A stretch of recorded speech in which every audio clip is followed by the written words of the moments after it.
ba ba ba ba ba ba ba ba ba ba ba ba. Shigara bala bala bala bala bala bala bala bala bala bala bala bala.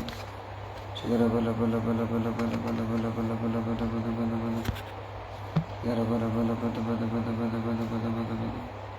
Thank you, Jesus. Hallelujah, hallelujah, hallelujah, hallelujah, hallelujah. ಕರ್ತನೇ ನಿನಗೆ ವಂದನೆ ವಂದನೆ ವಂದನೆ ವಂದನೆ ವಂದನೆ ಸ್ವಾಮಿ. Thank you Jesus, thank you Jesus, thank you Jesus. ಪವಿತ್ರನೇ ಪವಿತ್ರನೇ ಪವಿತ್ರನೇ ನಿನಗೆ ಸ್ತೋತ್ರ, ಪವಿತ್ರನೇ ನಿನಗೆ ಸ್ತೋತ್ರ, ಪವಿತ್ರನೇ ನಿನಗೆ ಸ್ತೋತ್ರ. Thank you Lord, thank you Jesus. Hallelujah, hallelujah, hallelujah, hallelujah. Praise the Lord, praise the Lord, praise the Lord, praise the Lord. ಓ ರಿ ಬಾ ಬಾ ಬಾ ಬಾ ಬಾ ಬಾ ಬಾ ಬಾ ಬಾ ಬಾ ಬಾ ಬಾ ಬಾ ಬಾ ಬಾ ಬಾ. ಶುಗರ ಬಲ ಬಲ ಬಲ ಬಲ ಬಲ ಬಲ ಬಲ ಬಲ ಬಲ. ಓ ರಿ ಬಾ ಬಾ ಬಾ ಬಾ ಬಾ ಬಾ ಬಾ ಬಾ ಬಾ ಬಾ ಬಾ ಬಾ ಬಾ ಬಾ ಬಾ ಬಾ ಬಾ ಬಾ ಬಾ. ಶುಗರ ಬಲ ಬಲ ಬಲ ಬಲ ಬಲ ಬಲ ಬಲ ಬಲ ಬಲ ಬಲ ಬಲ ಬಲ ಬಲ. ಓ ರಿ ಬಾ ಬಾ ಬಾ ಬಾ ಬಾ ಬಾ ಬಾ ಬಾ ಬಾ ಬಾ. Thank you Jesus. ಹಾಲೆಲೂಯಾ. ಕರ್ತನ ಹಸ್ತಕ್ಕೆ ನಮ್ಮನ್ನು ನಾವು ಒಪ್ಪಿಸ್ಕೊಡ್ತಾ ಒಂದು ಓ ರಿ ಬಾ ಬಾ ಬಾ ಬಾ ಬಾ ಬಾ ಬಾ ಬಾ.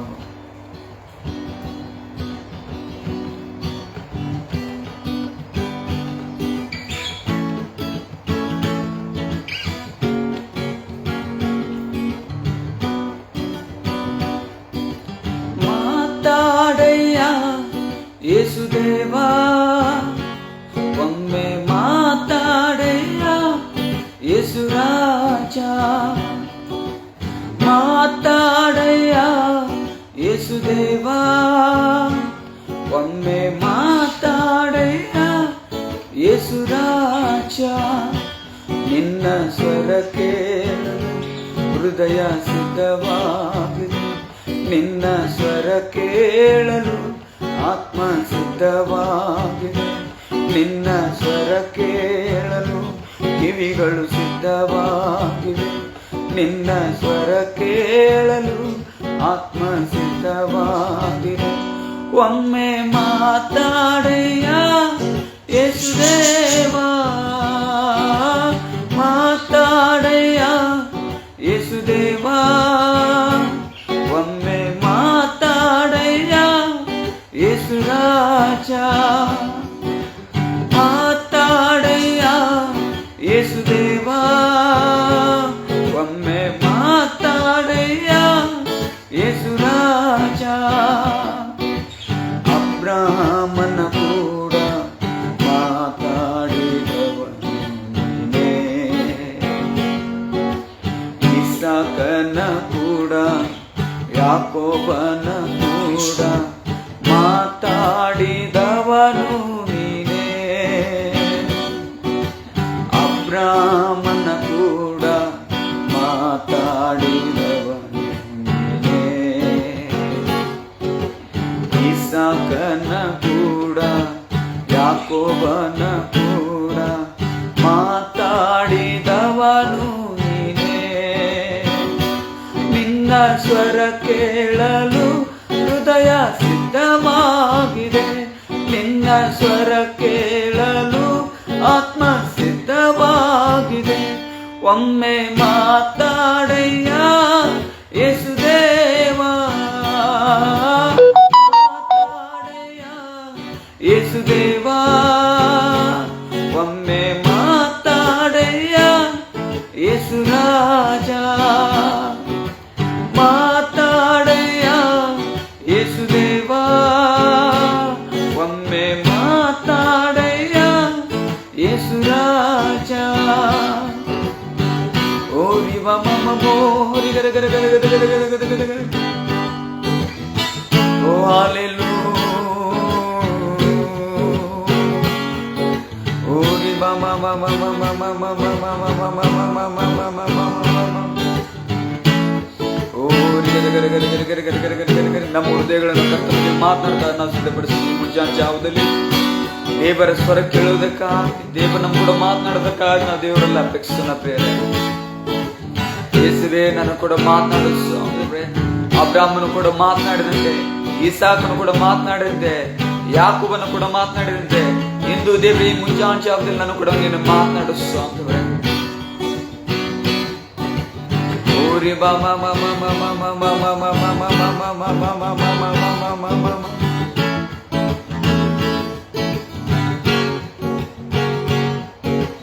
ಮೋಶೆಯ ಕೂಡ ಮಾತಾಡಿದವನು ಯೆಹೋಶುವನ ಕೂಡ ಗಿದ್ಯೋನನ ಕೂಡ ಮಾತಾಡಿದವನು ನೀನೇ. ಮೋಶೆಯ ಕೂಡ ಮಾತಾಡಿದವನು ನೀನೇ. ಯೆಹೋಶುವನ ಕೂಡ ಗಿದ್ಯೋನನ ಕೂಡ ಮಾತಾಡಿದವನು ನೀನೇ. ನಿನ್ನ ಸನ್ನಿಧಿ ಹತ್ತಿರ ನಿನ್ನ ನಾನೇರಲು ನಿನ್ನ ದರ್ಶನವ ಎಂದು ನಾ ಕಾಣಲು ನಿನ್ನ ಕೃಪೆ ನೀಡೆಯ ಯೇಸುದೇವಾ. ಮಾತಾಡೆಯ ಯೇಸುದೇವಾ, ಒಮ್ಮೆ ಮಾತಾಡೆಯ ಯೇಸುರಾಜ. ಮಾತಾಡೆಯ ಯೇಸುದೇವಾ, ಒಮ್ಮೆ ಮಾತಾಡೆಯ ಯೇಸುರಾಜ.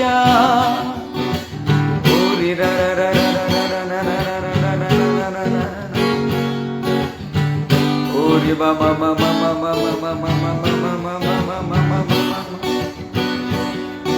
ಓರಿ ಗರ ಗರ ಗರ ಗರ ಗರ ಗರ ಗರ ಗರ ಗರ ಗರ ಗರ ಗರ ಗರ ಗರ ಗರ ಗರ ಗರ.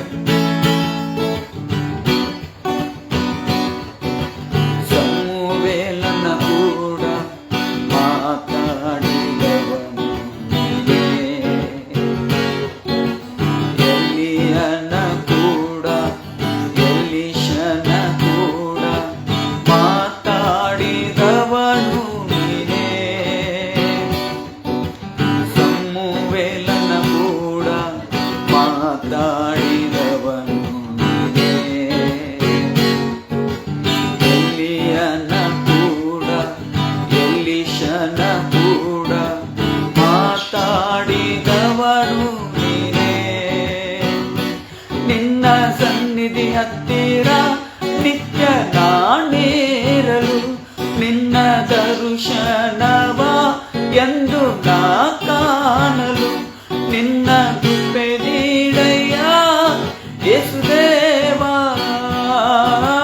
ಮಾತಾಡೆಯ ಯೇಸುದೇವಾ, ಒಮ್ಮೆ ಮಾತಾಡೆಯ ಯೇಸುರಾಜ. ಮಾತಾಡೆಯ ಯೇಸುದೇವಾ, ಒಮ್ಮೆ ಮಾತಾಡೆಯ ಯೇಸುರಾಜ. ನಿನ್ನ ಸ್ವರ ಕೇಳಲು ಹೃದಯ ಸಿದ್ಧವಾಗಿದೆ. ನಿನ್ನ ಸ್ವರ ಕೇಳಲು ಆತ್ಮ ಸಿದ್ಧವಾಗಿದೆ. ನಿನ್ನ ಸ್ವರ ಕೇಳಲು ಹೃದಯ ಸಿದ್ಧವಾಗಿದೆ. ನಿನ್ನ ಸ್ವರ ಕೇಳಲು ಆತ್ಮ ಸಿದ್ಧವಾಗಿದೆ. ಒಮ್ಮೆ ಮಾತಾಡೆಯ ಯೇಸುದೇವಾ. Thank you Lord. ನಾವು ಕಣ್ಣುಗಳನ್ನು ಮುಚ್ಚಿದವರಾಗಿ ಕರ್ತನ ಸನ್ನಿಧಾನದಲ್ಲಿ ದೇವರೇ ನಾನು ಕೂಡ ಮಾತನಾಡಿಸು ಅಂದ್ರೆ ಮಾತನಾಡುವಂತ ದೇವರೇ ನಾನು ಕೂಡ ಮಾತನಾಡಿಸು ಅಂದ್ರೆ ಜೀವಿಸುವಂತ ದೇವರೇ ನನ್ನ ಕೂಡ ಮಾತನಾಡಿಸು ಅಂದರೆ ಹೌದಪ್ಪ. ನಮ್ ಕೂಡ ಇರುವಂತ ದೇವರೇ ನಮ್ ಕೂಡ ಮಾತಾಡು. ನಮ್ ಕೂಡ ನಡೆಯುವಂತ ದೇವರೇ ನಮ್ ಕೂಡ ಮಾತನಾಡಿಸು ಅಂದರೆ ಹೌದಪ್ಪ. ಅಬ್ರಾಹ್ಮನು ಕೂಡ ಮಾತನಾಡಿದಂತೆ, ಈಸಾಕನು ಕೂಡ ಮಾತನಾಡಿದಂತೆ, ಯಾಕೋಬನು ಕೂಡ ಮಾತನಾಡಿದಂತೆ ನಾನು ಕೂಡ ಮಾತನಾಡಿಸು ಅಂದರೆ ಹೌದು ಅಂದ್ರೆ ಮೋಶೆಯೊಂದಿಗೆ ಮೋಶೆಯ ನಾಯಕತ್ವದಲ್ಲಿ ದೇವರೇ ಆತನು ಬಿದ್ದು ಹೋಗದಂತೆ ದೇವರೇ, ಆತನು ಸೋತು ಹೋಗದಂತೆ ಆತನನ್ನು ಬಲಪಡಿಸುವುದಕ್ಕಾಗಿ ದೇವರೇ ಪ್ರತಿನಿತ್ಯವೂ ದೇವರೇ ಆತನು ಕೂಡ ಮಾತನಾಡಿದಂತೆ ನಾನು ಕೂಡ ಮಾತನಾಡಿಸು ಅಂದರೆ ನಾನು ಕೂಡ ಮಾತನಾಡಿದೇವ್ರೆ. ಹೌದು ಸ್ವಾಮಿ ದೇವ್ರೆ, ಈ ಸಮುವೇಲನ್ನು ಕೂಡ ದೇವ್ರೆ ನೀನು ಮಾತನಾಡಿದಂತೆ, ಎಲಿಯನ್ನು ಕೂಡ ನೀನು ಮಾತನಾಡಿದೆ, ಎಲಿಷ ಕೂಡ ನೀನು ಮಾತನಾಡಿದಂತೆ ನಾನು ಕೂಡ ಮಾತನಾಡಿಸು ದೇವ್ರೆ. ನಿನ್ನ ಅನ್ಯೋನ್ಯತೆ ನಾವು ಬಯಸ್ತೀವಿ ಸ್ವಾಮಿ. ಈ ಮುಂಜಾನೆ ಜಾವದಲ್ಲಿ ದೇವ್ರೆ ನಿನ್ನ ಪ್ರಸನ್ನತೆ ನಾವು ಬಯಸ್ತೇವಪ್ಪ. ನಿನ್ನ ಸನ್ನಿಧಾನವನ್ನು ನಾವು ಬಯಸ್ತೇವೆ ಸ್ವಾಮಿ. ನೀನ್ ನಮ್ಮನ್ನು ನಡೆಸಿದ, ನೀನ್ ನಮ್ಮನ್ನು ನಡೆಸಿದ್ರೆ ಓರಿ ಬಾಬಾ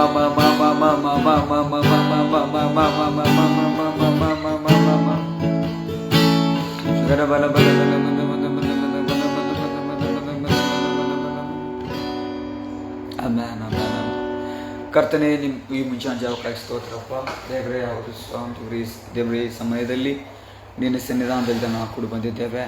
ಹೌದಪ್ಪ ದೇವರೇ, ನಿಮ್ಮನ್ನು ಪ್ರಾರ್ಥಿಸೋದಕ್ಕಾಗಿ, ನಿಮ್ಮನ್ನು ಆರಾಧಿಸೋದಕ್ಕೆ, ನಿಮ್ಮ ವಾಕ್ಯ ಧ್ಯಾನಿಸೋದಕ್ಕಾಗಿ ನಾವು ಬಂದವರು ಹಾಕಿದ್ದೇವೆ. ಹೌದು ಸ್ವಾಮಿ ದೇವರೇ, ಈ ಮುಂಚಾನ ಜಾವದಲ್ಲಿ ನಿನ್ನ ಉಪಸ್ಥಿತಿ, ನಿನ್ನ ಅನುನೀತಿ ನಾವು ಬಯಸ್ತೇವಪ್ಪ ದೇವರೇ. ನೀನು ನಮ್ಮ ಕೂಡ ಮಾತಾಡುವಂಥ ದೇವರು. ಹೌದಪ್ಪ, ಪ್ರತಿ ವಿಷಯಗಳಲ್ಲಿ ನಮ್ಮ ಕೂಡ ಮಾತನಾಡಿದ್ವಿ ದೇವರೇ. ಹೌದು ಸ್ವಾಮಿ, ಇವತ್ತಿನ ದಿನಕ್ಕಾಗಿ ಏನು ನಮಗಾಗಿ ನೀನು ದೇವರೇ ನಮ್ಮನ್ನು ಇಟ್ಟಿದ್ದೋ ಅದು ದೇವರೇ ನಮ್ಮ ಹೃದಯದಲ್ಲಿ ಕಾರ್ಯ ಮಾಡಲಿ ದೇವರೇ. ಅದನ್ನು ನಾವು ಸೇವಿಸಿ ಬಲ್ಲ ಹೊಂದಲಿ ದೇವರೇ, ಆರೋಗ್ಯ ಹೊಂದಲಿ, ನಿನ್ನ ಕೃಪೆಯನ್ನು ಹೊಂದಿ ನಿನ್ನಲ್ಲಿ ಮುಂದಕ್ಕೆ ನಾವು ಆಗುವಂತೆ ನಮಗೆ ಸಹಾಯ ಮಾಡೋದು ಪ್ರಾರ್ಥಿಸು ಸ್ವಾಮಿ. Thank you Lord. ಹಾಗೆ ನೀವು ಮಾಡ್ತಿರೋದಕ್ಕಾಗಿ ಬಂದಾನೆ ದೇವರೇ. ಯೇಸು ಕ್ರಿಸ್ತನ ಮುದ್ದಾದಂತೆ ನಾವು ಪ್ರಾರ್ಥಿಸ್ಬಿಡ್ತೇವೆ ನಮ್ಮ ಪರಲೋಕದ ಸ್ವರ್ಗೀಯ ತಂದೆ ದೇವರೇ. Amen, amen, amen, amen. Hallelujah. ದೇವರ ಸ್ತೋತ್ರವಾಗಲಿ. ದೇವರು ನಮ್ಮನ್ನು ಆಶ್ರಯಿಸಲಿ. ಈ ಮುಂಜಾನ ಜಾವದಲ್ಲಿ ಕರ್ತನ ವಾಕ್ಯಕ್ಕಾಗಿ, ಕರ್ತನ ಪ್ರಸನ್ನತೆಗಾಗಿ ಈ ಮುಂಜಾನ ಜಾವದಲ್ಲಿ ನಮ್ಮನ್ನು ನಾವು ಪ್ರತ್ಯೇಕಿಸಿಕೊಂಡು ದೇವರ ಸನ್ನಿಧಾನದಲ್ಲಿ ಕೂತ್ಕೊಳ್ಳುವಂಥದ್ದು ಅದು ಭಾಗ್ಯಕರವಾಗಿರುವಂಥದ್ದು. ನಾವು ಯಾವಾಗೆಲ್ಲ ಕರ್ತನ ಸನ್ನಿಧಾನದಲ್ಲಿ ನಮ್ಮನ್ನು ನಾವು ಪ್ರತ್ಯೇಕಿಸಿಕೊಂಡು ದೇವರ ಪ್ರಾರ್ಥನೆಗಾಗಿ ನಾವು ಬರ್ತೇವೋ, ದೇವರ ಒಂದು ಆರಾಧನೆಗಾಗಿ ನಾವು ಬರ್ತೇವೋ, ದೇವರೊಂದಿಗೆ ನಾವೊಂದು ಅನ್ಯೋನ್ಯತೆ ಸಮಯನ ಕಳೆಯೋದಕ್ಕೆ ನಾವು ಬರ್ತೇವೋ, ಅದು ಬಹಳ ನಮ್ಮ ಜೀವಿತದಲ್ಲಿ ಆಶೀರ್ವಾದ ತರುವಂಥದ್ದಾಗೈತೆ. Hallelujah. Gilgal circle of stone ಎಂಬುದಾಗಿ ನಾವು ನೋಡ್ತಾ ಇದ್ದೇವಲ್ಲ. ಭಾಳ ವರ್ಷಗಳ ಹಿಂದೆ ನಾನು ಬಂದವನಾಗಿದ್ದೆ ಒಂದು ಸರಿ ಲೈವ್. ಆದರೆ ಇವತ್ತಿನ ದಿನ ಮತ್ತು ನಾನು ಈ ಒಂದು ಲೈವ್ದಲ್ಲಿ ಬರಲಿಕ್ಕೆ ನಾನು ಸಂತೋಷವಾಗಿದ್ದೇನೆ. ಹಲ್ಲೆಲೂಯಾ. ಕರ್ತನ ಸನ್ನಿಧಾನದಲ್ಲಿ ಹೀಗೆ ಎಲ್ಲರೂ ಒಟ್ಟಾಗಿ ದೇವರ ಸನ್ನಿಧಾನದಲ್ಲಿ ದೇವರ ವಾಕ್ಯನ ಕೇಳಬೇಕೆಂಬುದಾಗಿ ಅಪೇಕ್ಷಿಸುವುದು ಬಹಳ ಉತ್ತಮವಾಗಿರುವಂಥ ವಿಷಯ. ಮತ್ತು ಅಷ್ಟೇ ಅಲ್ಲ, ಇದೊಂದು ದೇವರ ವಾಕ್ಯ ತಲುಪಿಸುವಂಥ ಈ ಸೇವೆ ಸಹ ಬಹಳ ಆಶೀರ್ವಾದಕರವಂಥದ್ದು. ವಿಶೇಷವಾಗಿ ಸುಮನಕ್ಕವರು ನನಗೆ ಕಾಲ್ ಮಾಡುವಾಗ ನೀವು ವಾಕ್ಯ ಕೇಳಬೇಕು ಎಂಬುದಾಗಿ ತಿಳಿಸುವಾಗ ನಾವು ನೋಡ್ತಾ ಇರುವಾಗ ಈ ವಾಕ್ಯ ಹೇಳುವಂಥದ್ದು ಅವರ ಆಶಯ, ಅವರ ಒಂದು ಬಯಕೆ ಎಲ್ಲರಿಗೂ ಸಹ ದೇವರ ವಾಕ್ಯ ಮುಟ್ಟಬೇಕೆಂಬುದಾಗಿ ಯಾರೆಲ್ಲ ಇದರಲ್ಲಿ ಜಾಯ್ನ್ ಆಗ್ತಾಯಿದ್ರು, ಯಾರೆಲ್ಲ ಇದರಲ್ಲಿ ಜಾಯ್ನ್ ಆಗಿ ಕರ್ತನ ವಾಕ್ಯ ನಂಬಿಕೆಂದು ಕೇಳಬೇಕೆಂಬುದಾಗಿ ಬಯಸ್ತಾ ಇದ್ರು, ಏನು ದೇವರು ನಮಗಾಗಿ ಇಟ್ಟಾನೆಂಬುದಾಗಿ ಬಯಸ್ತಾ ಇದ್ರು, ಅದನ್ನು ದೇವರು ನೀವು ಕೇಳುವಾಗ ದೇವರು ನಿಮ್ಮ ಹೃದಯದಲ್ಲಿ ಕಾರ್ಯ ಮಾಡೋನಾಗಿದ್ದಾನೆ. ಈ ಮುಂಜಾನೆ ಜಾವದಲ್ಲಿ ನಾವು ಈ ವಾಕ್ಯಗಳನ್ನು ಕೇಳಲಿಕ್ಕೆ ಬರುವಾಗ ದೇವರ ಸನ್ನಿಧಾನದಲ್ಲಿ ನಾನು ಪ್ರಾರ್ಥನೆ ಮಾಡ್ತಾ ಬರ್ತಿದ್ದೇನೆ. ನನ್ನ ಪ್ರತಿದಿನದ ಪ್ರಾರ್ಥನೆ ಹಾಗೆ ಮುಂಜಾನೆ ಜಾವದಲ್ಲಿ ಎದ್ದು ನಾನು ಪ್ರಾರ್ಥಿಸುವಾಗ ಆ ಪ್ರಾರ್ಥನೆಯ ಸಮಯದಲ್ಲಿ ಈ ಸಮಯ ನಿಮಗಾಗಿ ನಾನು ಕೊಟ್ಟಿದ್ದೇನೆ. ನಾನು ನಂಬುತ್ತೇನೆ ಕರ್ತನ ನಿಮ್ಮ ಕೂಡ ಮಾತನಾಡ್ತೇನೆ, ನಿಮ್ಮನ್ನು ಆಶ್ರಯಿಸ್ತೇನೆ ಎಂಬುದಾಗಿ. ಹಲ್ಲೆಲೂಯಾ. ಕರ್ತನ ಸನ್ನಿಧಾನದಲ್ಲಿ ನಾವು ನೋಡ್ತಾ ಇದ್ದೇವೆ. ಇವತ್ತಿನ ದಿನ ನಾವು ಧ್ಯಾನಿಸ್ಲಿಕ್ಕೆ ಹೋಗ್ತಿರುವಂಥ ಒಂದು ಚಿಕ್ಕ ಒಂದು ಸಂದೇಶದ ಭಾಗ ಏನೆಂದರೆ, ದೇವರು ನಮ್ಮನ್ನು ಕರೀತಾ ಇದ್ದಾನೆ. ಏನ್ರಿ? ದೇವರು ನಮ್ಮನ್ನು ಕರೀತಾ ಇದ್ದಾನೆ. ದೇವರು ನಮ್ಮನ್ನು ಕರೀತಾ ಇದ್ದಾನೆ ಅನ್ನುವಂಥ ಈ ಸಂದೇಶದ ಭಾಗದಲ್ಲಿ ನಾವು ಗಮನಿಸುವಾಗ, ದೇವರು ನಮ್ಮನ್ನು ಕರೀತಾ ಇದ್ದಾನೆ ಅನ್ನುವಾಗ ದೇವರು ನಮ್ಮನ್ನು ಯಾಕೆ ಕರೀತಾ ಇದ್ದಾನೆ ಎಂಬುದಾಗಿ ಎಂದಾದರೂ ನಾವು ಪ್ರಶ್ನೆ ಮಾಡ್ಕೊಂಡಿಲ್ಲ ಅಂದರೆ ಈ ಮುಂಜಾನೆ ಜಾವದಲ್ಲಿ ಪ್ರಶ್ನೆ ಮಾಡ್ಕೊಳ್ರಿ. ದೇವರು ನಮ್ಮನ್ನು ಕರೀತಾ ಇದ್ದಾನೆ. ಹಲ್ಲೆಲೂಯಾ.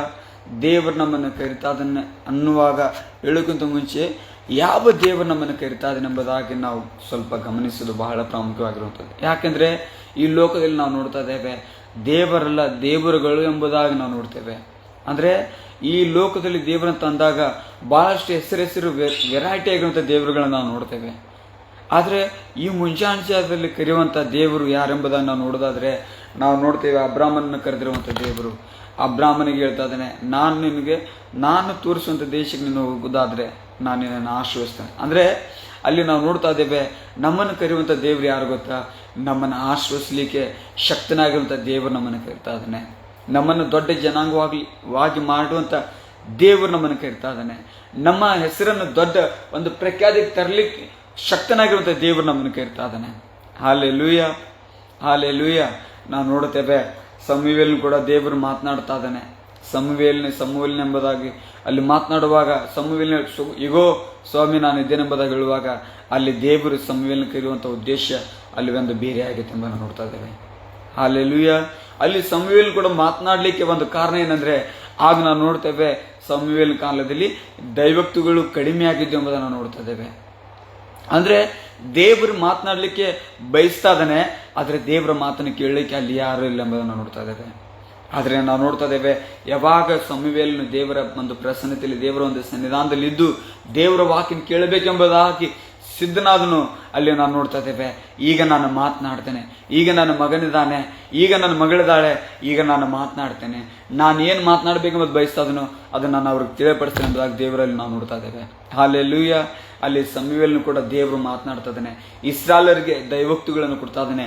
ಆತನ ಯಜಮಾನನ ಕುಟುಂಬಕ್ಕೆ ದೈವೋಕ್ತಿಗಳನ್ನು ದೇವರು ಸಮುವೇಲನ ಮೂಲಕ ಕೊಡ್ತಾ ಇದ್ದಾನೆ. ಹಲ್ಲೆಲೂಯಾ. ನಮ್ಮ ಕೂಡ ಮಾತನಾಡಲಿಕ್ಕೆ ಬಯಸುವಂಥ ದೇವರು, ನಮಗೆ ಮಾರ್ಗದರ್ಶನ ಮಾಡುವಂಥ ದೇವರು, ನಮಗೆ ದೈವೋಕ್ತಿಗಳನ್ನು ನೀಡುವಂಥ ದೇವರು, ನಮ್ಮನ್ನು ಪುನರುಜ್ಜೀವಿಸ ಮಾಡುವಂಥ ದೇವರು, ನಮಗೆ ಜೀವದ ವಾಕ್ಯಗಳನ್ನು ನಮಗೆ ಒದಗಿಸುವಂಥ ದೇವರು ನಮ್ಮ ಕೂಡ ಮಾತನಾಡ್ತಾ ಇದ್ದಾನೆ. ಹಲ್ಲೆಲೂಯಾ. ಎಂದಾದರೂ ನಾವು ಹೀಗೆ ಯೋಚಿಸ್ತೇವ, ದೇವರೇ ನೀನು ನನ್ನ ಕೂಡ ಮಾತನಾಡ್ತಾ ಇದೆಯನ್ನ, ದೇವರೇ ನೀನು ನನಗಾಗಿ ವಾಕ್ಯ ಇಟ್ಟಿದ್ದೇನೆ. ಹೌದಪ್ಪ, ಸಮುವೇಲನು ಕೂಡ ದೇವರೇ ನೀನು ಮಾತನಾಡದಂತೆ. ಹೌದಪ್ಪ, ಸಮುವೇಲನಿಗೆ ದೇವರೇ ನಿನ್ನ ದೈವೋಕ್ತಿಗಳನ್ನು ಒದಗಿಸಿ, ದೇವರೇ ಹೌದಪ್ಪ, ಎಲಿಯ ಕುಟುಂಬಕ್ಕೆ ಬೇಕಾಗಿರುವಂಥ ಕಾರ್ಯಗಳನ್ನು, ಇಸ್ರಾಯೇಲರಿಗೆ ಬೇಕಾಗಿರುವಂಥ ಕಾರ್ಯಗಳನ್ನು ದೇವರೇ ಆತನ ಮೂಲಕ ನೀನು ಒದಗಿಸಿದೆ. ಹೌದಪ್ಪ, ಈ ಮುಂಜಾನದಲ್ಲಿ ನನಗೆ ನೀನು ಏನು ಮಾತನಾಡ್ಲಿಕ್ಕೆ ಬಯಸ್ತಾ ಇದ್ದೆ, ನನಗೂ ಕೂಡ ನೀನು ಏನೋ ವಾಕ್ಯ ಇಟ್ಟಿದ್ದೆ ಸ್ವಾಮಿ, ನನ್ನನ್ನು ನೀನು ಕರಿತಾ ಇದ್ದೆ ಸ್ವಾಮಿ. ಸಮುವೇಲನ ಕರೆದ ಹಾಗೆ, ಅಬ್ರಾಹ್ಮನ ಕರೆದ ಹಾಗೆ, ಯಾಕೋಬನ ಇಸಾಕನ ಕರೆದ ಹಾಗೆ, ದೇವರೇ ಮೋಶೆನ ಕರೆದ ಹಾಗೆ ನನ್ನನ್ನು ಸಹ ಈ ಮುಂಚಾಂಶದಲ್ಲಿ ನೀನು ಕರೆದಿದ್ದಿ ಸ್ವಾಮಿ. ಪ್ರಾರ್ಥನೆಗಾಗಿ ಕರೆದಿದ್ದಿ ದೇವರೇ, ನೀನು ವಾಕ್ಯ ಧ್ಯಾನ ಮಾಡೋದಕ್ಕಾಗಿ ಕರೆದಿದ್ದಿ. ಹೌದಪ್ಪ, ನೀನು ಸನ್ನಿಧಾನದಲ್ಲಿ ಕೂತ್ಕೊಳ್ಳೋದಕ್ಕಾಗಿ ನನ್ನನ್ನು ಕರೆದಿ. ದೇವರೇ, ನೀನು ನನಗಾಗಿ ಏನು ಮಾತಿಟ್ಟಿದ್ದಿ ಸ್ವಾಮಿ, ಏನಿನ ದೈವಕ್ಕೆ ಇಟ್ಟಿದ್ದೆ ಎಂಬುದನ್ನು ನಾವು ನೋಡೋದಾದ್ರೆ, ದೇವರು ಖಂಡಿತವಾಗಿ ನಮಗೆ ಏನು ವಾಕ್ಯ ಇಟ್ಟಿದ್ದಾನೆ ಅದನ್ನು ದೇವರು ಮಾತನಾಡೋದಾಗಿದ್ದಾನೆ. ದೇವರ ಮಾತನಾಡೋದನ್ನು ನಾವು ಒಂದು ಉತ್ತಮವಾದ ರೀತಿಯಲ್ಲಿ ಅರ್ಥ ಮಾಡ್ಕೊಳ್ಳೋಕೆ ಸಾಧ್ಯವಾಗ್ತದೆ. Hallelujah, hallelujah. ಹಾಗೆ ನಾವು ನೋಡ್ತಾ ಇದ್ದೇವೆ, ದೇವರು ಮೋಶೆಗೆ ಮಾತನಾಡುವಾಗ, ಮೋಶೆಗೆ ಪೊದೆಯಲ್ಲಿ ಭೇಟಿಯಾದಾಗ ದೇವರು ಹೇಳ್ತಾ ಇದ್ದಾನೆ ಏನಂತೆ, ನಾನು ಇಸ್ರಾಯೇಲರ ಬಳಿಗೆ ಹೋಗುವಾಗ ಅವರು ಯಾವ ದೇವರು ನಿಮ್ಮನ್ನು ಕಳಿಸಿದ್ದಾರೆ ಎಂಬುದಾಗಿ ಕೇಳುವುದಾದ್ರೆ ನಾನು ಏನು ಹೇಳಿ ಎಂಬುದಾಗಿ ಮೋಶೆ ಕೇಳುವಾಗ ದೇವರು ಹೇಳ್ತಾ ಇದ್ದಾನೆ, ನಾನು ಇರುವಾತನೇ ಆಗಿದ್ದೇನೆ ಎಂಬುದಾಗಿ ಹೇಳಿ ಎಂಬುದಾಗಿ ಹೇಳ್ತಾನೆ. ಆದರೆ ಆತ ನಿನ್ನೆ ಇದ್ದಾನೆ, ಆತನ ಇವತ್ತಿದಾನ, ಆತ ನಾಳೆ ಇದ್ದಾನೆ. ಆದರೆ ಆತನ ಬದಲಾಗದ ದೇವರು ಇಸ್ರಾಯೇಲರ ಕಾಲದಲ್ಲಿ ಏನು ಕಾರ್ಯಗಳು ಮಾಡ್ಲಿಕ್ಕೆ ಶಕ್ತನಾಗಿದ್ದಾನೋ ಅದೇ ಕಾರ್ಯಗಳನ್ನು ಇವತ್ತು ಸಹ ಆತನ ಮಾಡ್ಲಿಕ್ಕೆ ಶಕ್ತನಾಗಿದ್ದಾನೆ, ಅದೇ ಕಾರ್ಯಗಳನ್ನು ನಾಳೆ ಸಹ ಮಾಡ್ಲಿಕ್ಕೆ ಶಕ್ತನಾಗಿದ್ದಾನೆ. ಅಂದ್ರೆ ನಾವು ನಂಬಿರುವಂಥ ದೇವರು ಯಾರು ಗೊತ್ತಾ? ಆತನ ಸುಳ್ಳು ದೇವರಲ್ಲ, ಆತನ ಕಟ್ಕತೆ ದೇವರಲ್ಲ, ಆತನ ನಿಜವಾಗಲೂ ಸಮುದ್ರವನ್ನು ವಿಭಾಗ ಮಾಡಿರುವಂಥ ದೇವರು, ಆತನ ಬಂಡೆಯಿಂದ ನೀರನ್ನು ಒದಗಿಸಿರುವಂಥ ದೇವರು, ಆತನ ಅರಣ್ಯದಲ್ಲಿ ಇಸ್ರಾಯೇಲರಿಗೆ ಮನ್ನವನ್ನು ಸುರಿಸಿ ಅವರನ್ನು ಪೋಷಿಸಿರುವಂಥ ದೇವರು. ಹಲ್ಲೆಲೂಯಾ. ಆತನ ನಂಬುವಂಥ ಜನರು ಎಂದಿಗೂ ಬಾಯಾರಿಕೆಯಾಗಿ ಸಾಯುವುದಿಲ್ಲ ಎಂಬುದನ್ನು ನೋಡ್ತೇವೆ. ಆತನ ನಂಬಿರುವಂಥ ಜನರು ಎಂದಿಗೂ ಹಸಿವಿನಿಂದ ಸತ್ತು ಹೋಗೋದಿಲ್ಲ ಎಂಬುದನ್ನು ನಾವು ನೋಡ್ತೇವೆ. ಆತನ ನಂಬಿರುವಂಥ ಜನರು ಎಂದಿಗೂ ದಿಕ್ಕಿಲ್ಲದೆ ಹೋಗೋದಿಲ್ಲ ಎಂಬುದನ್ನು ನಾವು ನೋಡ್ತೇವೆ. ಆತನಿಗೆ ಅವರಿಗೆ ಆಶ್ರಯದುರ್ಗವಾಗಿ, ಅವರಿಗೆ ಆಶ್ರಯಗಿರಿಯಾಗಿ, ಅವ್ರಿಗೆ ಒಳ್ಳೆ ಕುರುಬನಾಗಿ ದೇವರು ನಡೆಸುವಂಥ ದೇವರಾಗಿದ್ದಾನೆ. ಅಂದರೆ ನಾವು ಮಾತನಾಡುವಂಥ ದೇವರು ಆತನು ನಿತ್ಯವಿರುವ ಆತನು, ಆತನು ನಿನ್ನೆ ಇದ್ದನು, ಇವತ್ತಿದ್ದಾನೆ, ನಾಳಿದ್ದಾನೆ. ಆತನು ಮಹತ್ ಕಾರ್ಯಗಳು ಮಾಡ್ಲಿಕ್ಕೆ ಶಕ್ತನಾಗಿರುವಂಥ ದೇವರು, ಆತನು ದೈವೋಕ್ತಿಗಳಿಂದ ನಮಗೆ ನೀಡುವಂಥ ದೇವರು. ನಮಗೆ ಇವತ್ತಿನ ದಿನಕ್ಕೆ, ಇವತ್ತಿನ ಜೀವಿತಕ್ಕೆ, ಇವತ್ತಿನ ಒಂದು ನಮ್ಮ ಕುಟುಂಬಕ್ಕೆ ಬೇಕಾದಂಥ ವಾಕ್ಯಗಳನ್ನು ಆತನು ಮಾತನಾಡುವಂಥ ದೇವರು. Hallelujah, hallelujah. ನೀವು ನಂಬ್ತೀರಾ? ನಾವು ನಂಬಿರುವಂಥ ದೇವರನ್ನು ನಮ್ಮ ಕೂಡ ಮಾತನಾಡ್ತಾನೆ. ಆತನ ಮಾತುಗಳನ್ನ ನಾನು ಕೇಳ್ತೇನೆ, ಆತನ ಮಾತುಗಳನ್ನ ನಾನು ಅನುಸರಿಸ್ತೇನೆ ಎಂಬುದಾಗಿ ನಿಜವಾಗ್ಲೂ ನೀವು ಹೀಗೆ ಹೇಳೋದಾದ್ರೆ, ದೇವರೇ ನೀನನ್ನು ಕೂಡ ಮಾತನಾಡಪ್ಪ, ದೇವರೇ ನಿನ್ನ ಮಾತುಗಳು ನಾನು ಕೇಳ್ತೇನೆ, ನಿನ್ನ ಮಾತುಗಳು ನಾನು ಅನುಸರಿಸ್ತೇನೆ, ನಿನ್ನ ಮಾತುಗಳಲ್ಲಿ ನಾನು ಜೀವಿಸ್ತೇನೆ, ನಿನ್ನ ಮಾತುಗಳು ನನ್ನ ಜೀವಿತದಲ್ಲಿ ಅಳವಡಿಸ್ಕೊಳ್ತೇನೆ. ಹೌದಪ್ಪ, ಅಳವಡಿಸ್ಕೊಂಡು ದೇವರೇ ನಾನು ನಿನಗೆ ಯೋಗ್ಯನಾಗಿ ಜೀವಿಸ್ತೇನೆ ಎಂಬುದನ್ನು ನಾವು ದೇವರಿಗೆ ಹೇಳೋದಾದ್ರೆ ಖಂಡಿತವಾಗಿ ದೇವರು ನಮ್ಮನ್ನು ಆಶ್ರಯಿಸ್ತಾನೆ. ಹಲ್ಲೆಲೂಯಾ. ದೇವರು ಅನೇಕ ರೀತಿಯಲ್ಲಿ ಅನೇಕ ಜನರನ್ನು ಬೈಬಲ್ದಲ್ಲಿ ಕರೆದದ್ದು ನಾವು ನೋಡ್ತಾ ಇದ್ದೇವೆ. ಇವತ್ತಿನ ಈ ಮುಂಚಾಂಜಾವದಲ್ಲಿ ದೇವರ ವಾಕ್ಯ ಇರ್ತದೆ, ದೇವರು ನಮ್ಮನ್ನು ಕರಿತಾ ಇದ್ದಾನೆ. ಏನ್ರಿ? ದೇವರು ನಮ್ಮನ್ನು ಕರಿತಾ ಇದ್ದಾನೆ. ಇವತ್ತಿನ ದಿನವೂ ನಾವು ಗಮನಿಸೋಣ, ದೇವರು ನಮ್ಮನ್ನು ಯಾಕೆ ಕರೆದಿದ್ದಾನೆ. ಹಲ್ಲೆಲೂಯಾ. ಕೆಲವೊಂದು ಸಾರಿ ಪ್ರಶ್ನೆ ಇರ್ತದೆ ನಮಗೆ, ದೇವರು ನನ್ನನ್ನು ಸೇವೆ ಕರೆದಾನೇನ? ದೇವರು ನಿಜವಾಗ್ಲೂ ನನ್ನ ಆಶ್ರಯಿಸಲಿಕ್ಕೆ ಕರೆದಾನೇನ? ದೇವರು ನಿಜವಾಗ್ಲೂ ನಾನು ಕೂಡ ಮಾತನಾಡ್ಲಿಕ್ಕೆ ಕರೆದಾನೇನ? ನಾವು ಕೆಲವೊಂದು ಸಾರಿ ನಾವು ದೇವರು ನಂಬಿದಾಗ, ನಾನು ದೇವರು ನಂಬಿ ನಿಜವಾಗ್ಲೂ ನಾನು ಆಶ್ರಯ ಹೊಂದಿದ್ದೇನೆ ಎಂಬುದಾಗಿ ಪ್ರಶ್ನೆ ಬರ್ತದೆ. ನಿಜವಾಗ್ಲೂ ದೇವರ ಕರುವಿಕೆ ನನ್ನ ಮೇಲೆ ಐತನ್ನ, ನಾನು ಸೇವೆ ಮಾಡಬಹುದನ್ನ ಎಂಬುದಾಗಿ ಪ್ರಶ್ನೆ ಇರ್ತೈತಿ. ಹೌದಲ್ರಿ? ಹೀಗೆ ಯೋಚನೆ ಮಾಡ್ಲಿಕ್ಕಾಗೋದಿಲ್ಲ. ಇದು ಸೇವೆ ಅನ್ನೋದು ಅದು ಬರೀ ಪಾಸ್ಟರ್ಗಳಿಗೆ ಮಾತ್ರ ಅಲ್ಲ.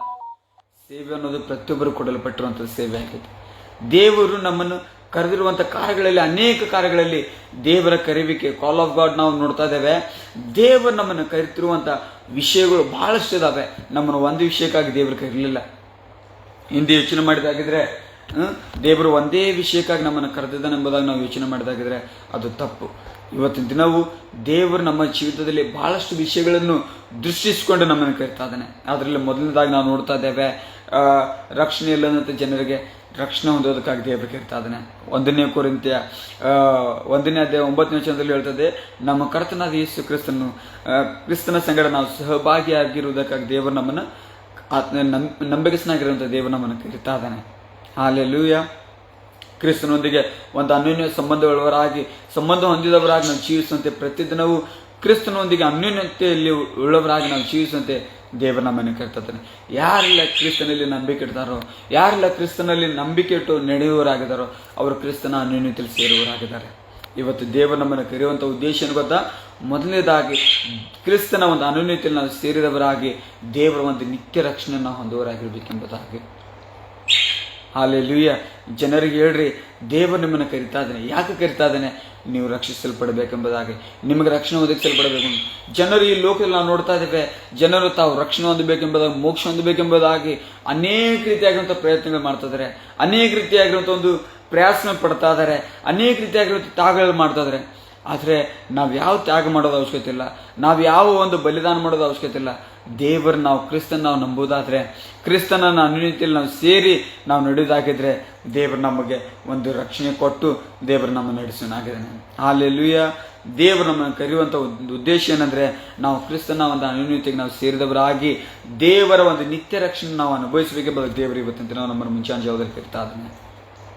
ಹಲ್ಲೆಲೂಯಾ. ಎರಡನೇದಾಗಿ ನಾವು ನೋಡೋದಾದ್ರೆ ಮತ್ತಾಯನ ಬರೆದ ಸುವಾರ್ತೆ 4ನೇ ಅಧ್ಯಾಯ 17ನೇ ವಚನ ಹೇಳ್ತದೆ. ಏನ್ರಿ ಅಲ್ಲಿ ಮತ್ತಾಯನ ಬರೆದ ಸುವಾರ್ತೆ 4ನೇ ಅಧ್ಯಾಯ 17ನೇ ವಚನದಲ್ಲಿ ದೇವರ ವಾಕ್ಯವು ಸಾರಲ್ಪಡ್ತಾ ಇದೆ. ಅಲ್ಲಿ ಯೇಸು ಸ್ವಾಮಿ ಸೇವೆ ಮಾಡ್ತಾ ಅಲ್ಲಿ ಜನರಿಗೆಲ್ಲರಿಗೂ ಸಹ ಹೇಳ್ತಾ ಇದ್ದಾರೆ. ಏನು ಹೇಳ್ತಾ ಇದ್ದಾನೆ? ಪರಲೋಕ ರಾಜ್ಯ ಸಮೀಪಿಸ್ತು, ಪಶ್ಚಾತ್ತಾಪ ಪಟ್ಟು ದೇವರ ಕಡೆಗೆ ತಿರುಗಿಕೊಳ್ರಿ ಎಂಬುದಾಗಿ. ಅಂದರೆ ಈ ಮುಂಚಾಣ ಜಾವದಲ್ಲಿ ದೇವರು ನಮ್ಮನ್ನು ಕರೆಯುವಂಥ ಎರಡನೇ ಉದ್ದೇಶ ಏನಂದರೆ, ನಾವು ಪಶ್ಚಾತ್ತಾಪ ಪಟ್ಟು ದೇವರ ಕಡೆಗೆ ತಿರುಗಿಕೊಳ್ಬೇಕು. ನಾವು ಅನೇಕ ಸಾರಿ ನಮ್ಮ ಪಾಪದ ಜೀವಿತದಲ್ಲಿ ನಾವು ನೆಲೆಗೊಂಡು ನಾವು ಪಾಪ ಮಾಡುವವರಾಗಿದ್ದು ಲೋಕದ ದೃಷ್ಟಿಯಲ್ಲಿ, ಲೋಕದ ಮಾರ್ಗಗಳಲ್ಲಿ ನಾವು ಹೋಗೋರಾಗಿರ್ತೇವೆ. ಆದರೆ ನಾವೆಂದಾದರೂ ಯೋಚನೆ ಮಾಡಿದೇವಾ, ನಾನು ದೇವರೇ ಎಂಥ ತಪ್ಪು ಮಾಡಿದ್ದೇನೆ, ದೇವರೇ ನನ್ನಲ್ಲಿ ಏನೆಲ್ಲ ನನ್ನ ತಪ್ಪು ಕಾರ್ಯಗಳಾಗ್ತಾ ಇದ್ದಾವೆ. ನಮ್ಮ ಜೀವಿತವನ್ನು ನಾವು ಪ್ರತಿದಿನ ನಾವು ಪರೀಕ್ಷಿಸಿಕೊಳ್ಳುವಾಗ ನನ್ನ ಜೀವಿತದಲ್ಲಿ ನಾನು ನಿನ್ನೆ ಏನು ಮಾಡಿದ್ದೀನಿ, ಮೊನ್ನೆ ಏನು ಮಾಡಿದ್ದೀನಿ ಎಂಬುದಾಗಿ ನಮ್ಮ ಜೀವಿತದಲ್ಲಿ ನಾವು ಗಮನಿಸುವಾಗ ಒಂದೊಂದು ಇಂಚದಲ್ಲಿ ನಾವು ಮಾಡಿರುವಂಥ ತಪ್ಪುಗಳು ನಮಗೆ ದೇವರು ಪ್ರಕಟಿಸ್ತಾನೆ. ಹಲ್ಲೆಲೂಯಾ. ಈ ಮುಂಜಾನೆ ಜಾವದಲ್ಲಿ ನಾವು ನೋಡ್ತಾ ಇದ್ದೇವೆ, ಇಸ್ರಾಯೇಲರಿಗೆ ಯೋಹಾನ್ ಹೇಳುವಾಗ ಪರಲೋಕ ರಾಜ್ಯ ಸಮೀಪಿಸಿತು, ಪಶ್ಚಾತ್ತಾಪ ಪಡ್ರಿ ಎಂಬುದಾಗಿ ಹೇಳುವಾಗ ಯೋಹಾನ್ ಸೆರೆಮನೆಯಲ್ಲಿ ಹಾಕಲ್ಪಟ್ಟಾಗ ಯೇಸು ಹೇಳ್ತಾ ಇದ್ದಾನೆ, ಪರಲೋಕ ರಾಜ್ಯ ಸಮೀಪಿಸಿತು, ದೇವರ ಕಡೆಗೆ ತಿರುಗಿಕೊಳ್ಳ್ರಿ, ಪಶ್ಚಾತ್ತಾಪ ಪಡ್ರಿ ಎಂಬುದಾಗಿ ಹೇಳ್ತಾ ಇದ್ದಾನೆ.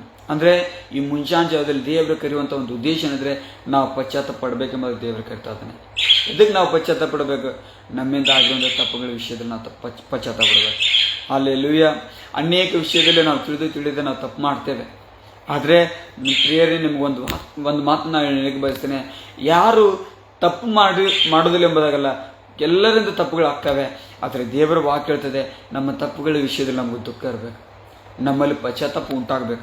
ಅದಕ್ಕಾಗಿ ನಾವು ನೋಡ್ತೇವೆ, ಯಾರೆಲ್ಲ ಪಶ್ಚಾತ್ತಾಪ ಪಟ್ಟು ದೇವರ ಕಡೆಗೆ ತಿರ್ಕೊಳ್ತಾರೋ ಅವರೇ ನಿಜವಾಗ್ಲೂ ರಕ್ಷಣೆ ಹೊಂದೋರಾಗಿರ್ತಾರೆ. ಹಲ್ಲೆಲೂಯಾ. ಈ ಮುಂಚಾನೆ ಜಾವದಲ್ಲಿ ದೇವರು ನಮ್ಮನ್ನು ಕರೆಯುವಂಥ ಉದ್ದೇಶ ಏನಂದರೆ, ನಾವು ಪಶ್ಚಾತ್ತಾಪ ಪಡಬೇಕೆಂಬುದಾಗಿ. ಉತ್ತಮವಾಗಿರುವಂಥ ಒಂದು ಜೀವಿತ ಒಂದು ಉದಾಹರಣೆ ನಾವು ನೋಡೋದಾದ್ರೆ ದಾವೀದನ ವಿಷಯದಲ್ಲಿ, ಆತನ ಪಾಪ ಮಾಡಿದನು, ಆತನ ಕೆಟ್ಟ ಕಾರ್ಯ ಮಾಡಿದನು. ಆದರೆ ನಾವು ನೋಡ್ತಾ ಇದ್ದೇವೆ, ಆತನಿಗೆ ಯಾವಾಗ ಅರ್ಥ ಆಯಿತು ನಾನು ತಪ್ಪು ಮಾಡಿದೆ ಎಂಬುದಾಗಿ, ಆತನು ಬೋರ್ಲು ಬಿದ್ದು ದೇವರ ಮುಂದೆ ಹತ್ತು ಪ್ರಾರ್ಥನೆ ಮಾಡಿದೆ, ದೇವರೇ ನನಗೆ ಕ್ಷಮಿಸು, ನನಗೆ ಅವಕಾಶ ಕೊಡು, ನನ್ನಿಂದ ನಿನ್ನ ಆತ್ಮವನ್ನು, ನನ್ನಿಂದ ನಿನ್ನ ಜೀವಾತ್ಮನ ತೆಗೆದುಕೊಳ್ಬೇಡ ಎಂಬುದಾಗಿ ಆತನ ಪಶ್ಚಾತ್ತಾಪ ಎಂಬುದನ್ನು ನಾವು ನೋಡ್ತಾ ಇದ್ದೇವೆ.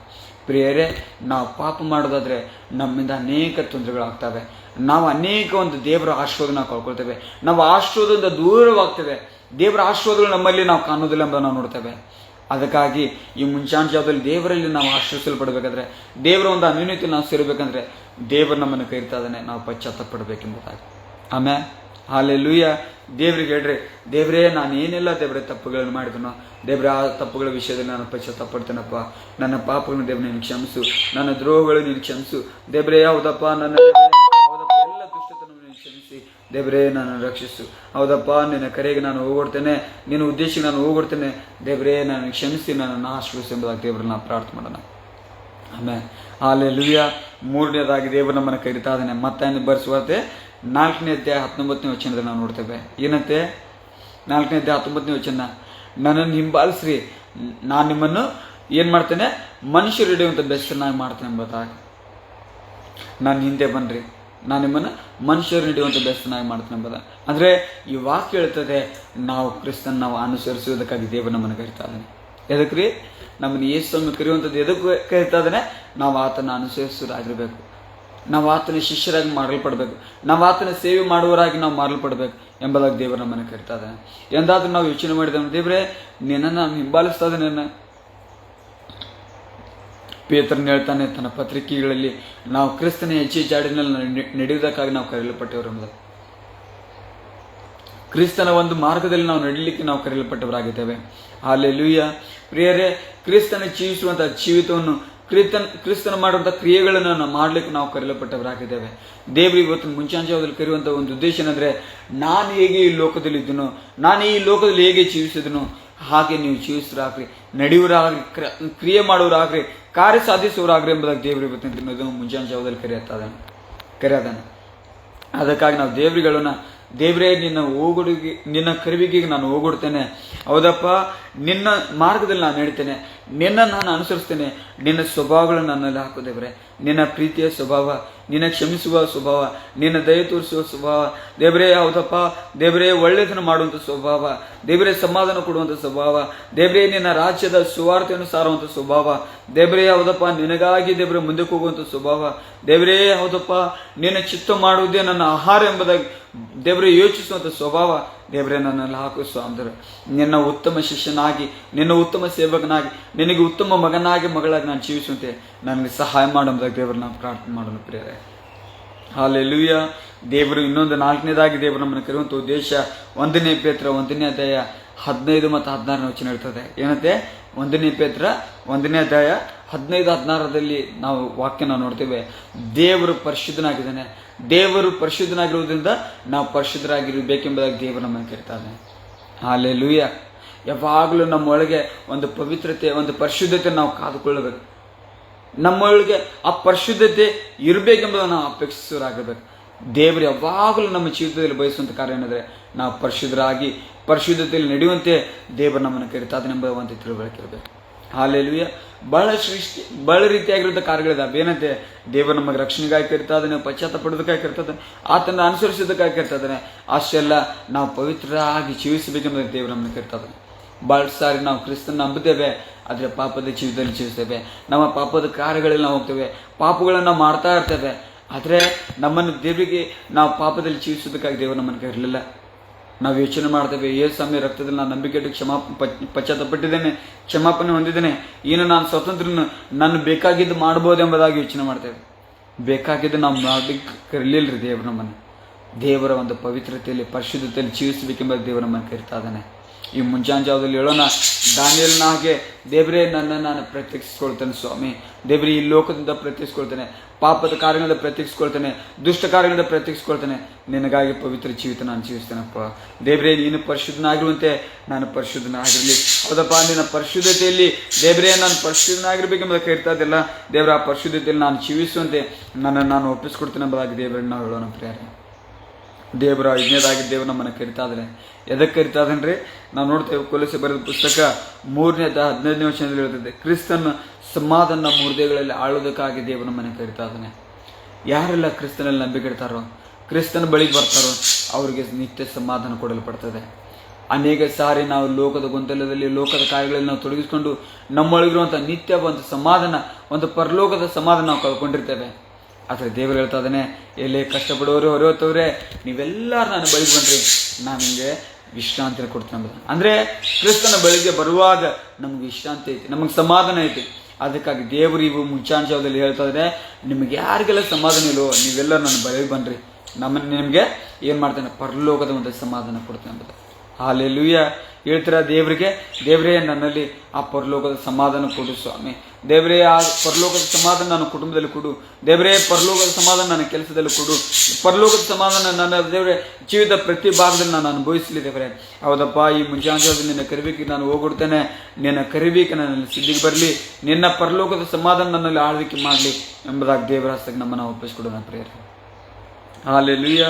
ದೇವರ ಐಕ್ಯತೆಯಲ್ಲಿ, ಜನರ ಒಂದು ಐಕ್ಯತೆಯಲ್ಲಿ ನಾವು ನೋಡ್ತಾ ಇದ್ದೀವಿ. ಸಮಾಧಾನ ಅನ್ನೋದು ನಮ್ಮೊಳಗೆ ನಾವು ಕರ್ತನೊಂದಿಗೆ ಒಂದು ಒಪ್ಪಿಸಿಕೊಡುವಾಗ ಅಷ್ಟೇ ಅಲ್ಲ, ನಾವು ನಮ್ಮ ಸಭೆಯೊಂದಿಗೆ, ನಮ್ಮ ಕುಟುಂಬದೊಂದಿಗೆ ಐಕ್ಯತೆಯೊಳವರು ಹಾಕಿ ಸಮಾಧಾನದಲ್ಲಿ ನಾವು ಅವರೊಂದಿಗೆ ನಾವು ನಡೆದುಕೊಳ್ಳುವಾಗ, ಅವರೊಂದಿಗೆ ಬದುಕುವಾಗ ದೇವರು ನಮಗೆ ಒದಗಿಸ್ಕೊಡ್ತಾನೆ. ಏನಂತೆ ನೋಡ್ರಿ, ಸಿಸ್ಟರ್ ಹಾಕಿದ್ರು ವಾಕ್ಯ ಏನಂತೆ, ಕ್ರಿಸ್ತನಿಂದಾದ ಸಮಾಧಾನ ನಮ್ಮ ಹೃದಯಗಳಲ್ಲಿ ಯಜಮಾನಂತಿದ್ದು ತೀರ್ಪು ಹೇಳದಿರಲಿ ಅಂತಂದ ಹೇಳಲಿ. ನೀವು ಒಂದೇ ದೇಹಕ್ಕೆ ಸೇರಿದವರಾದ್ದರಿಂದ ಸಮಾಧಾನದಿಂದ ಇರುವುದಕ್ಕಾಗಿ ಕರೆಯಲ್ಪಟ್ಟಿದ್ರಿ ಎಂಬುದಾಗಿ. ಅಂದರೆ ಕರೆಯಲ್ಪಟ್ಟಿರುವಂಥದ್ದು ನಮ್ಮ ದೇವರು ಕರೀತಾ ಇದ್ದಾನೆ, ನಾವು ಸಮಾಧಾನ ಉಳ್ಳವರಾಗಿ ನಾವು ಜೀವಿಸಬೇಕೆಂಬುದಾಗಿ, ಕ್ರಿಸ್ತನ ಒಂದು ಅನ್ಯೋನ್ಯತೆಯಲ್ಲಿ ಕ್ರಿಸ್ತನ ಒಂದು ಸಹಭಾಗಿಗಳಾಗಿರಬೇಕೆಂಬುದಾಗಿ. ನಮ್ಮ ಕುಟುಂಬದೊಂದಿಗಿರುವಾಗ, ನಮ್ಮ ಸಭಿಕರೊಂದಿಗಿರುವಾಗ, ನಮ್ಮ ಪರಿಚಿತರೊಂದಿಗಿರುವಾಗ ನಾವು ಗಲಿಬಿಲಿಯಲ್ಲಿರುವಂಥದ್ದಕ್ಕಾಗಿ ದೇವರು ನಮ್ಮನ್ನು ಕರೀಲಿಲ್ಲ, ನಾವು ಸಮಾಧಾನದಲ್ಲಿ ಇರುವುದಕ್ಕಾಗಿ ಕರೀತಾ ಇದ್ದಾನೆ. ನಾವೇನಾದರೂ ಮಾತನಾಡುವಾಗ ನಮಗೆ ನಮ್ಮ ಹೃದಯ ನಮ್ಗೆ ಏನು ಮಾಡಲಿ, ಅದು ತೀರ್ಪು ಹೇಳಿ. ನನ್ನ ಮಾತುಗಳ ವಿಷಯದಲ್ಲಿ, ನನ್ನ ನಡತೆ ವಿಷಯದಲ್ಲಿ, ನನ್ನ ಕ್ರಿಯೆಗಳ ವಿಷಯದಲ್ಲಿ ಅದು ತೀರ್ಪು ಹೇಳಿ. ಯಾವಾಗ ನಮ್ಮ ಮನಸ್ಸಾಕ್ಷಿ ನಮಗೆ ತೀರ್ಪು ಹೇಳ್ತದೆ, ನಮ್ಮ ಹೃದಯ ನಮಗೆ ತೀರ್ಪು ಹೇಳ್ತದೋ, ನಾವು ಮಾಡುವಂಥದ್ದು ಕಾರ್ಯಗಳು ಒಳ್ಳೆಯದು ಕೆಟ್ಟದ್ದು ಎಂಬುದಾಗಿ ಹೇಳುವಾಗ ಆಗ ನಮ್ಗೆ ಗೊತ್ತಾಗ್ತದೆ ನಮ್ಮೊಳಗೆ ಸಮಾಧಾನ ಹೇಗೆ ಅದು ಉಂಟಾಗ್ತದೆ ಎಂಬುದಾಗಿ. ಹಲ್ಲೆಲೂಯಾ. ದೇವರು ಈ ಮುಂಜಾನೆ ದೇವರು ನಮ್ಮನ್ನು ಕರಿತಾ ಇದ್ದಾನೆ. ನಿತ್ಯ ಸಮಾಧಾನ ಹೊಂದುವುದಕ್ಕಾಗಿ ದೇವರು ನಮ್ಮನ್ನು ಕರಿತಾ ಇದ್ದಾನೆ. ಈ ದಿನ ನಮ್ಮಲ್ಲಿ ಸಮಾಧಾನ ಕಾಣ್ತಾ ಇಲ್ಲ ಅಂದರೆ, ಯಾರಾದರೂ ಸಮಾಧಾನ ಇಲ್ಲ ಎಂಬುದಾಗಿ ಹೇಳೋದಾಗಿದ್ರೆ, ನನ್ನಲ್ಲಿ ಸಮಾಧಾನ ಇಲ್ಲರಿ ನನಗಾಗಿ ಪ್ರಾರ್ಥಿಸಿ ಎಂಬುದಾಗಿ ಇರುವುದಾಗಿದ್ರೆ, ನೀವು ಅಪೇಕ್ಷಿಸ್ತಾ ಇರುವುದಾಗಿದ್ರೆ ನಮಗಾಗಿ ಪ್ರಾರ್ಥಿಸಬೇಕು ಯಾರಾದರೂ ಎಂಬುದಾಗಿ ಈ ದಿನ ಮುಂಜಾನೆ ಹೇಳ್ರಿ. ದೇವರೇ, ನಿನ್ನ ಸಮಾಧಾನವು ನಮ್ಮ ಹೃದಯಗಳಲ್ಲಿ ಆಳುವುದಕ್ಕಾಗಿ ನಮ್ಮನ್ನು ಕರೆದಿದ್ದಲ್ಲಪ್ಪ, ನಿನ್ನ ಸಮಾಧಾನಕ್ಕೆ ದೇವರು ನಮ್ಮನ್ನು ಒಪ್ಪಿಸ್ಕೊಡ್ತೇವೆ. ದೇವರೇ, ನಿನ್ನ ಸಮಾಧಾನ ನನ್ನಲ್ಲಿ ಆಳುವಂತೆ ನಾನು ನಿನ್ನ ಕರೆಗೆ ನಾನು ಹೋಗೊಡ್ತೇನೆ ಎಂಬ ದೇವರು ನಮ್ಮನ್ನು ಆಶ್ವಸ್ತಾನೆ. 6ನೇದಾಗಿ ನಾವು ನೋಡ್ತೇವೆ ಏನಂತೆ, ಗಲಾತ್ಯ ದೇವರು ಬರೆದ ಪುಸ್ತಕ 5ನೇ ಅಧ್ಯಾಯ 13ನೇ ವಚನದಲ್ಲಿ ನಾವು ನೋಡ್ತೇವೆ. ಗಲಾತ್ಯ ದೇವರು ಬರೆದ ಪುಸ್ತಕ 5ನೇ ಅಧ್ಯಾಯ 13ನೇ ವಚನ, ಅಲ್ಲಿ ದೇವರು ವಾಕ್ಯ ಹೇಳ್ತದೆ, ದೇವರು ನಮ್ಮನ್ನು ಕರಿತಾ ಇರುವಂಥ ಉದ್ದೇಶ ಏನಂದರೆ, ನಾವು ಸ್ವತಂತ್ರರಾಗಿ ಜೀವಿಸಬೇಕೆಂಬ ನಮ್ಮನ್ನು ಕರಿತಾ ಇದ್ದಾನೆ. ಸ್ವಾತಂತ್ರ್ಯಕ್ಕೆ ನಾವು ಸೇರಬೇಕೆಂಬುದಾಗಿ ದೇವರು ನಮ್ಮನ್ನು ಕರಿತಾ ಇದ್ದಾನೆ. ಅಂದರೆ ಸ್ವಾತಂತ್ರ್ಯಕ್ಕೆ ಅಂದ್ರೇನು, ಅನೇಕ ಸಾರಿ ನಾವು ಕ್ರಿಸ್ತನ್ ನಂಬಿದವರಾಗಿದ್ರು ಸಹ ದಾಸರಾಗಿ ನಾವು ಜೀವಿಸ್ತೇವೆ. ಸೈತಾನ ಒಂದು ಬಂಧನದಲ್ಲಿ ಇದ್ದವರಾಗಿ ನಾವು ಜೀವಿಸ್ತೇವೆ. ನಾವು ಬಂಧನದಲ್ಲಿ ಇರಬೇಕೆಂಬುದಾಗಿ ದೇವರು ನಮ್ಮನ್ನು ಕರಿತಾ ಇಲ್ಲ. ದೇವರು ನಮ್ಮನ್ನು ಕರಿತಾ ಇರುವಂಥ ಉದ್ದೇಶ ಏನಂದರೆ, ನಾವು ಸ್ವತಂತ್ರರಾಗಿರಬೇಕು. ಹೇಗೆ ಸ್ವತಂತ್ರರಾಗಿರಬೇಕು? ನಮ್ಮ ಪಾಪಗಳಿಂದ ಬಿಡುಗಡೆ ಹೊಂದಿದವರಾಗಿ, ನಮ್ಮ ದುಷ್ಟಕಾರಗಳಿಂದ ಬಿಡುಗಡೆ ಹೊಂದಿದವರಾಗಿ, ನಮ್ಮ ಹಳ್ಳಿ ಜೀವಿತದಿಂದ ನಾವು ಬಿಡುಗಡೆ ಹೊಂದಿದವರಾಗಿ ನಾವು ಸ್ವತಂತ್ರರಾಗಿ ಜೀವಿಸಬೇಕೆಂಬುದಾಗಿ. ಪ್ರಿಯರೇ, ನಾವು ಒಂದೊಂದು ತಪ್ಪುಗಳನ್ನು ಮಾಡುವಾಗ, ಒಂದೊಂದು ಜೀವಿತಗಳನ್ನು ನಾವು ನಮ್ಮ ಹಳೆ ಜೀವಿತ ನಾವು ಜೀವಿಸುವಾಗ, ನಮ್ಮ ಹಳೆ ಆಲೋಚನೆಗಳು ಜೀವಿಸುವಾಗ, ಹಳೆ ಸ್ವಭಾವಗಳು ನಾವು ಜೀವಿಸುವಾಗ ನಾವು ಬಂಧನದಲ್ಲಿದ್ದೇವೆ. ನಮ್ಮ ಮಾತಿನಲ್ಲಿ ನಾವು ಬದಲಾಗದೇ ಇದ್ದರೆ ನಾವು ಬಂಧನದಲ್ಲಿದ್ದೇವೆ. ನಮ್ಮ ಸ್ವಭಾವಗಳಲ್ಲಿ ನಾವು ಬದಲಾವಣೆ ಆಗದೇ ಇದ್ದರೆ ನಾವು ಬಂಧನದಲ್ಲಿದ್ದೇವೆ. ನಮ್ಮ ಹೃದಯಗಳಲ್ಲಿ ಕೆಟ್ಟದನ್ನು ನಾವು ಆಲೋಚಿಸ್ತಾ ಇರುವುದಾಗಿದ್ರೆ ನಾವು ಬಂಧನದಲ್ಲಿದ್ದೇವೆ. ಈ ದಿನವೂ ನಾವು ಮತ್ತೊಬ್ಬರ ವಿಷಯದಲ್ಲಿ ನಾವು ಕೆಟ್ಟದನ್ನು ಬಯಸ್ತಾ ಇದ್ದೇವೋ, ಅಥವಾ ಕೆಟ್ಟದನ್ನು ಮಾತನಾಡ್ತಾ ಇದ್ದೇವೋ, ಕೆಟ್ಟ ಸ್ವಭಾವಗಳವರಾಗಿದ್ದೇವೆ, ನಾವು ಆಮೇಲೆ ಹಟ್ ಮಾಡ್ತಾನೆ ಇದ್ದೇವೋ ಎಂಬುದಾಗಿ ನಮ್ಮನ್ನು ಪರೀಕ್ಷಿಸ್ಕೊಳ್ಳೋಣ. ಹಲ್ಲೆಲೂಯಾ. ಯಾವೆಲ್ಲ ಬಂಧನಗಳಲ್ಲಿ ನಾನು ಜೀವಿಸ್ತಾ ಇದ್ದೇನೆ? ಕೆಟ್ಟ ಸ್ವಭಾವಗಳಲ್ಲಿ ಇದ್ದೇನೆ, ಕೆಟ್ಟ ಮಾತಿನಲ್ಲಿ ನಡೆಯುವನಾಗಿದ್ದೇನೆ, ತಗ್ಗಿಸ್ಕೊಳ್ಳದೆ ಯಾವಾಗಲೂ ತಿರುಗಿ ಮಾತನಾಡುವನಾಗಿದ್ದೇನೆ, ಯಾರಾದರೂ ನನ್ನನ್ನು ಕರೆಕ್ಷನ್ ಮಾಡುವಾಗ ಅವರಿಗೆ ಎದುರು ಮಾತನಾಡುವನಾಗಿದ್ದೇನೆ. ಪ್ರಿಯರೇ, ದೇವರ ವಾಕ್ಯ ಹೇಳ್ತದೆ, ನಮ್ಮನ್ನು ನಾವು ತಗ್ಗಿಸ್ಕೊಳ್ಳುವಾಗ, ವಿನಯದಿಂದ ನಾವು ತಗ್ಗಿಸ್ಕೊಳ್ಳುವಾಗ ದೇವರ ಒಂದು ಜ್ಞಾನವು ನಮ್ಮ ಹೃದಯದಲ್ಲಿ ಕಾರ್ಯ ಮಾಡ್ತದೆ ಎಂಬುದಾಗಿ. ನಿಜವಾದ ಜ್ಞಾನಿ ಯಾರು ಗೊತ್ತಾ? ತಿರುಗಿ ಬೀಳುವನಲ್ಲ. ನಿಜವಾದ ಜ್ಞಾನಿ ನಮ್ರತೆಯಿಂದ, ತಾಳ್ಮೆಯಿಂದ ಯಾರಾದರೂ ಏನಾದರೂ ಮಾತನಾಡ್ತಾ ಇರೋದಾಗಿದ್ರೆ ಅದನ್ನು ಕೇಳುವನು, ಅದನ್ನು ವಿನಯದಿಂದ ಅಂಗೀಕರಿಸುವನಾಗಿದ್ದಾನೆ. ಆತನೇ ನಿಜವಾದ ಜ್ಞಾನ ಆಗಿದ್ದಾನೆ ಎಂಬ ಜ್ಞಾನೋಕ್ತಿ 29ನೇ ಅಧ್ಯಾಯ 1ನೇ ವಚನ ಹೇಳ್ತದೆ. ಈ ಮುಂಜಾನೆ ದೇವರು ವಾಕ್ಯ ಹೇಳ್ತದೆ, ನಮ್ಮನ್ನು ಸ್ವಾತಂತ್ರ್ಯ ಜೀವಿಸಬೇಕೆಂದು ನಮ್ಮ ದೇವರು ಕರೀತಾ ಇದ್ದಾನೆ. ಅಂದರೆ ನಾವು ಬಂಧನದಲ್ಲಿ ಇರ್ಬೇಕಂತಲ್ಲ, ಪಾಪದಲ್ಲಿ ಜೀವಿಸಬೇಕಂತಲ್ಲ, ಸೈತಾನ ಆಡಳಿತದಲ್ಲಿ ಇರ್ಬೇಕಂತಲ್ಲ, ನಾವು ಪರಲೋಕದ ಆಡಳಿತದಲ್ಲಿ ಇರಬೇಕು, ಪರಲೋಕ ರಾಜ್ಯದಲ್ಲಿ ಸೇರಿದವರಾಗಬೇಕೆಂಬುದಾಗಿ ದೇವರು ನಮ್ಮನ್ನು ಕರಿತಾ ಇದ್ದಾನೆ. ನಾವು ದೇವರುಗಳನ್ನು, ದೇವರೇ ನಿನ್ನ ಸ್ವಾತಂತ್ರ್ಯವು ದೇವರೇ ನನ್ನನ್ನು ಆಳ್ವಿಕೆ ಮಾಡಲಿ, ನಿನ್ನ ರಕ್ತವು ನನ್ನನ್ನು ಎಲ್ಲ ಬಂಧನಗಳಿಂದ ಬಿಡುಗಡೆಗೊಳಿಸಲಿ. ಹೌದಪ್ಪ, ನನ್ನ ಸೈತಾನ ಅಧೀನದಲ್ಲಿರದೆ, ಸೈತಾನ ಬಂಧನದಲ್ಲಿರದೆ ದೇವರೇ ನಿನ್ನಲ್ಲಿ ದೇವರು ನಾನು ಸ್ವತಂತ್ರನಾಗಿ ಜೀವಿಸಲಿ, ಪವಿತ್ರನಾಗಿ ಜೀವಿಸಲಿ, ನಿರ್ಮಲನಾಗಿ ಜೀವಿಸಲಿ, ನಂಬಿಕೆಸ್ತನಾಗಿ ನಾನು ಜೀವಿಸಲಿ ಅಂತಾರೆ. ದೇವರೇ, ಶರೀರಾಧೀನ ಸ್ವಭಾವಗಳಲ್ಲಿ ದೇವರು ನಾನು ಸಾಯಲ್ಪಟ್ಟು ದೇವರೇ ಪರಲೋಕದ ದೇವರ ಮನೋಭಾವನಾಗಿ ಪವಿತ್ರಾತ್ಮನ ಸ್ವಭಾವಗಳಲ್ಲಿ ನಾನು ನೆಲೆಗೊಂಡು ನಾನು ನಡೆಯುವಂತೆ ನನ್ನನ್ನು ಕೃಪೆ ಕೊಡು ಎಂಬುದಾಗಿ ದೇವರು ನಾನು ಪ್ರಾರ್ಥಿಸೋಣ ಪ್ರೇರೆ. Thank you Lord, thank you Jesus, hallelujah. ಕೊನೆಯದಾಗಿ ನಾವು ನೋಡ್ತಾ ಇದ್ದೇವೆ ಏನಂತೆ 1 ಪೇತ್ರ 5ನೇ ಅಧ್ಯಾಯ 10ನೇ ವಚನ. 1 ಪೇತ್ರನ ಬರೆದ ಪುಸ್ತಕ 1ನೇ ಪೇತ್ರ 5ನೇ ಅಧ್ಯಾಯ 10ನೇ ವಚನ ಏನು ಹೇಳ್ತದೆ? ಕ್ರಿಸ್ತ ಯೇಸುವಿನಲ್ಲಿ ತನ್ನ ನಿತ್ಯ ಮಹಿಮೆಗಾಗಿ ದೇವರು ನಮ್ಮನ್ನು ಕರೀತಾ ಇದ್ದಾನೆ. ತನ್ನ ಸಕಲ ಕೃಪೆಗಳಿಂದ ದೇವರು ನಮ್ಮನ್ನು ತುಂಬಿಸಿ ಕರೀತಾ ಇದ್ದಾನೆ. ಯಾಕೆ? ಇದು ಕೊನೆಯದಾಗಿ ನಮ್ಮಲ್ಲಿ ಜೀವಿತದಲ್ಲಿ ಒಂದು ದೊಡ್ಡ ನಿರೀಕ್ಷೆ ಏನು ಗೊತ್ತಾ? ನಾವು ನಿತ್ಯ ಮಹಿಮೆಗೆ ಸೇರೋರಾಗಿದೆ. ಯಾರೆಲ್ಲ ಯೇಸಪ್ಪನ ಒಂದು ಕರೆದಿಕೆಗೆ, ಯೇಸಪ್ಪನ ಕರೆಗೆ ಹೋಗ್ಕೊಡ್ತಾರೋ ಅವರು ಒಂದು ದಿನ ನಿತ್ಯ ಮಹಿಮೆಗೆ ಸೇರೋರಾಗುತ್ತೆ. ನಮಗೆಲ್ಲರಿಗೂ ಸಹ ಒಂದು ನಿರೀಕ್ಷೆ ಐತಿ. ಈ ಲೋಕದಲ್ಲಿ ನಮ್ಮ ಜೀವಿತ ಹೀಗೆ ಇರ್ಬೋದು, ನಮ್ಮ ಜೀವಿತದಲ್ಲಿ ಅನೇಕ ಕೊರತೆಗಳಿರ್ಬೋದು, ಆದರೆ ದೇವರು ನಮ್ಮನ್ನು ಕರೆದಿರುವಂಥ ಒಂದು ಉದ್ದೇಶ ನಿತ್ಯ ಮಹಿಮೆ ಆಗಿದೆ ಪ್ರಿಯರೇ. ಅದಕ್ಕಾಗಿ ಇಬ್ರಿಯ ಬರೆದ ಪುಸ್ತಕದಲ್ಲಿ ನಾವು ನೋಡ್ತಾ ಇದ್ದೇವೆ, ಮೋಶೆ ಹೀಗೆ ಹೇಳ್ತಾನೆ ಅಂತ. ಏನಂತೆ? ಕ್ಷಣ ಮಾತ್ರವಾಗುವಂಥ ಪಾಪಗಳಿಗಾಗಿ ಜೀವಿಸದೆ ನಾನು ದೇವರ ಒಂದು ಕ್ರಿಸ್ತನ ಒಂದು ಅನ್ಯೋನ್ಯತೆಯಲ್ಲಿ ಕ್ರಿಸ್ತನ ಜನರೊಂದಿಗೆ ನನ್ನ ಹಿಂಸೆಯನ್ನು ಅನುಭವಿಸಲಿಕ್ಕೆ ಸಹ ನಾನು ಸಿದ್ಧನಾಗ್ತೇನೆ ಎಂಬುದಾಗಿ ಏನು ಮಾಡ್ತಾ ಇದ್ದಾನೆ? ಆತನ ಫರೋವನ್ನ ಒಂದು ಸುಖ ಅರಮನೆ ಬಿಟ್ಟು ಆತನ ಕಷ್ಟಕ್ಕೆ ತನ್ನನ್ನು ತಾನು ಒಪ್ಪಿಸಿಕೊಡ್ತಾ ಅದನ್ನು ನಾವು ನೋಡ್ತಾ ಇದ್ದೇವೆ. ಅಂದರೆ ತನ್ನ ಒಂದು ಕ್ಷಣ ಮಾತ್ರವಾಗಿರುವಂಥದ್ದು ಕ್ಷಣಿಕವಾಗಿರುವಂಥ ಸುಖಗಳಿಗಾಗಿ ನಾನು ನಿತ್ಯ ಮಹಿಮೆ ನಾನು ಕಳ್ಕೊಳ್ಳೋಂಗಿಲ್ಲ, ಕ್ರಿಸ್ತನಲ್ಲಿರುವಂಥ ಕೃಪೆ ನಾನು ಕಳ್ಕೊಳ್ಳೋಂಗಿಲ್ಲ, ಕ್ರಿಸ್ತನಲ್ಲಿರುವಂಥ ಆಶೀರ್ವಾದ ನಾನು ಕಳ್ಕೊಳ್ಳೋಂಗಿಲ್ಲ, ಮುಂದಿರುವಂಥ ನನಗೆ ಪ್ರತಿಫಲ ನಾನು ಕಳ್ಕೊಳ್ಳೋದಿಲ್ಲ ಎಂಬ ತನ್ನನ್ನು ತಾನು ಪ್ರತ್ಯೇಕಿಸ್ಕೊಳ್ತಾ ಇದ್ದಾನೆ. ಪ್ರಿಯರೇ, ಎಲ್ಲಿವರೆಗೂ ನಾವು ಸುಖ ಕಾರ್ಯಗಳಿಗಾಗಿ ನಮ್ಮನ್ನು ನಾವು ಕಡಿಮೆ ಮಾಡ್ಕೊಳ್ಳೋದಿಲ್ವೋ ಅಲ್ಲಿ ನಾವು ನೋಡ್ತಾ ದೇವರ ಒಂದು ಮಹಿಮೆಯ ಕಾರ್ಯ ನಾವು ನೋಡ್ಲಿಕ್ಕೆ ಆಗೋದಿಲ್ಲ ಎಂಬುದಾಗಿ ಮೋಶೆಯಾಗಿ ನಾವು ಹೇಳಲಿಕ್ಕಾಗ್ತಿದ್ದೇನೆ. ನಾನು ಸುಖ ಕಾರ್ಯಗಳಿಗಾಗಿ ನಾನು ಜೀವಿಸ್ತದೆ, ನಾನು ಕಷ್ಟಪಟ್ಟರೂ ಪರವಾಗಿಲ್ಲ, ನನಗೆ ತೊಂದರೆ ಆದರೂ ಪರವಾಗಿಲ್ಲ, ನಾನು ದೇವರಿಗಾಗಿ ಜೀವಿಸ್ತೇನೆ, ನಾನು ನೀತಿಗಾಗಿ ಜೀವಿಸ್ತೇನೆ, ದೇವರ ಮಹಿಮೆಗಾಗಿ ನಾನು ಜೀವಿಸ್ತೇನೆ. ಇಸ್ರಾಯೇಲ್ರೊಂದಿಗೆ ನನಗೆ ಹಿಂಸೆ ಆದರೂ ಪರವಾಗಿಲ್ಲ, ನಾನು ಈ ದೈವ ಜನರಿಗಾಗಿ ನಾನು ಜೀವಿಸ್ತೇನೆ ಎಂಬುದಾಗಿ ನಾವು ಹೇಳಲಿಕ್ಕಾಗ್ತಿದ್ದೇನೆ. ನಿಜವಾಗ ನಾವು ಹೇಳೋದಾದರೆ ನಮ್ಮ ಮುಂದಿರುವಂಥ ನಿತ್ಯ ಮಹಿಮೆಯನ್ನು ನಾವು ಹೊಂದುವವರಾಗಿದ್ದೇವೆ. ದೇವರು ನಮ್ಮನ್ನು ಕೊನೆಯದಾಗಿ ಕರೆಯುವಂಥ ವಿಷಯ ಏನಂದರೆ ದೇವರು ನಮ್ಮ ನಿತ್ಯ ಮಹಿಮೆಗಾಗಿ ಕರೀತಾ ಇದ್ದಾನೆ. 1ನೇ ಅಧ್ಯಾಯ 5ನೇ ಅಧ್ಯಾಯ 10ನೇ ವಚನ, ಪೇತ್ರನ ಬರೆದ ಪುಸ್ತಕ 1ನೇ ಪೇತ್ರನ ಬರೆದ ಪುಸ್ತಕ 5ನೇ ಅಧ್ಯಾಯ 10ನೇ ವಚನ ಹೇಳ್ತದೆ. ಅಲ್ಲಿ ನಾವು ನೋಡ್ತಾ ಇದ್ದೇವೆ ಅಂತೆ ದೇವರು ನಮ್ಮ ನಿತ್ಯ ಮಹಿಮೆಗಾಗಿ ಕರೀತಾ ಇದ್ದಾನೆ. ನಾವು ದೇವರುಗಳನ್ನ, ದೇವರೇ ನಿನ್ನ ನಿತ್ಯ ಮಹಿಮೆ ನನ್ನಲ್ಲಿ ನೆಲೆಗೊಳ್ಳುವಂತೆ ನಾನು ನಿನ್ನ ಕರೆಗೆ ನಾನು ಹೋಗ್ಬಿಡ್ತೇನೆ, ಸ್ವಾತಂತ್ರ್ಯದಲ್ಲಿ ನಾನು ಜೀವಿಸುವಂತೆ ದೇವರೇ ನಿನ್ನ ಕರೆಗೆ ನಾನು ಹೋಗ್ಬಿಡ್ತೇನೆ. ಹೌದಪ್ಪ, ನಿನ್ನ ಸೇವೆ ಮಾಡೋದಕ್ಕಾಗಿ ನಿನ್ನ ಸೇವೆಗೆ ನಾನು ಹೋಗ್ಬಿಡ್ತೇನೆ, ಪರಿಶುದ್ಧ ಜೀವಿತ ಜೀವಿಸೋದಕ್ಕಾಗಿ ನಿನ್ನ ಕರೆಗೆ ನಾನು ಹೋಗ್ಬಿಡ್ತೇನೆ. ದೇವರೇ ನಿನ್ನ ಶಿಷ್ಯನಾಗಿ ನಿನ್ನ ಸೇವಕನಾಗಿ ಜೀವಿಸೋದಕ್ಕಾಗಿ ನಿನ್ನ ಕರೆಗೆ ನಾನು ಹೋಗ್ಬಿಡ್ತೇನೆ. ಹೌದಪ್ಪ, ಪಶ್ಚಾತ್ತಾಪ ಪಡುವುದಕ್ಕಾಗಿ ನಾನು ನಿನ್ನ ಕರೆಗೆ ನಾನು ಹೋಗ್ಬಿಡ್ತೇನೆ. ಹೌದಪ್ಪ, ನಿತ್ಯ ರಕ್ಷಣೆ ಹೊಂದೋದಕ್ಕಾಗಿ ನಾನು ನಿನ್ನ ಕರೆಗೆ ಹೋಗ್ಬಿಡ್ತೇನೆ ಎಂಬುದಾಗಿ ಈ ಮುಂಜಾನೆ ಜಾವದಲ್ಲಿ ದೇವರಲ್ಲಿ 1 ನಿಮಿಷ ಕಣ್ಣುಗಳು ಮುಚ್ಚಿಕೊಂಡು ನಾವು ದೇವರನ್ನ ಪ್ರಾರ್ಥನೆ. ಅದಕ್ಕಾಗಿ ಒಂದು ಕೊನೆಯ ವಚನ ನಾವು ನೋಡ್ಕೊಳ್ಳೋಣ. ಎಫೆಸದವರು ಬರೆದ ಪುಸ್ತಕ 4ನೇ ಅಧ್ಯಾಯ 1ನೇ ವಚನ.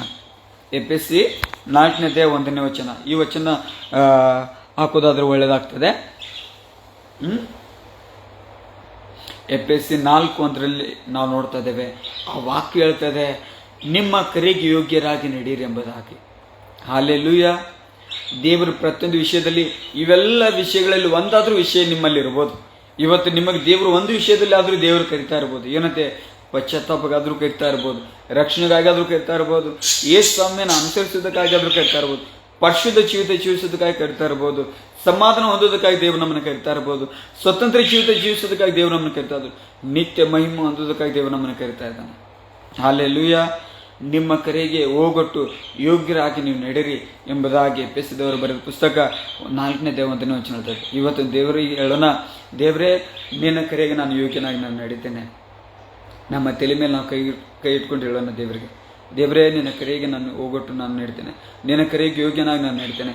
ಹೌದಪ್ಪ, ಆ ಯೋಗ್ಯತೆ ನನ್ನಲ್ಲಿ ದೇವರೇ ನಿನ್ನ ರಕ್ತದಿಂದ ದೇವರು ನನಗೆ ಒದಗಿಸ್ಕೊಡು, ದೇವರೇ ನಿನ್ನ ನಾಮದಿಂದ ಒದಗಿಸ್ಕೊಡು, ನಿನ್ನ ಪ್ರೀತಿಯಿಂದ ನಾನು ಒದಗಿಸ್ಕೊಡು, ನಿನ್ನ ದಯೆಯಿಂದ ಒದಗಿಸ್ಕೊಡು, ನಿನ್ನ ಕರುಣೆಯಿಂದ ಒದಗಿಸ್ಕೊಡು, ದೇವರೇ ಹೌದಪ್ಪ ಕೃಪೆಯಿಂದ ನನಗೆ ಒದಗಿಸ್ಕೊಡು ಸ್ವಾಮಿ.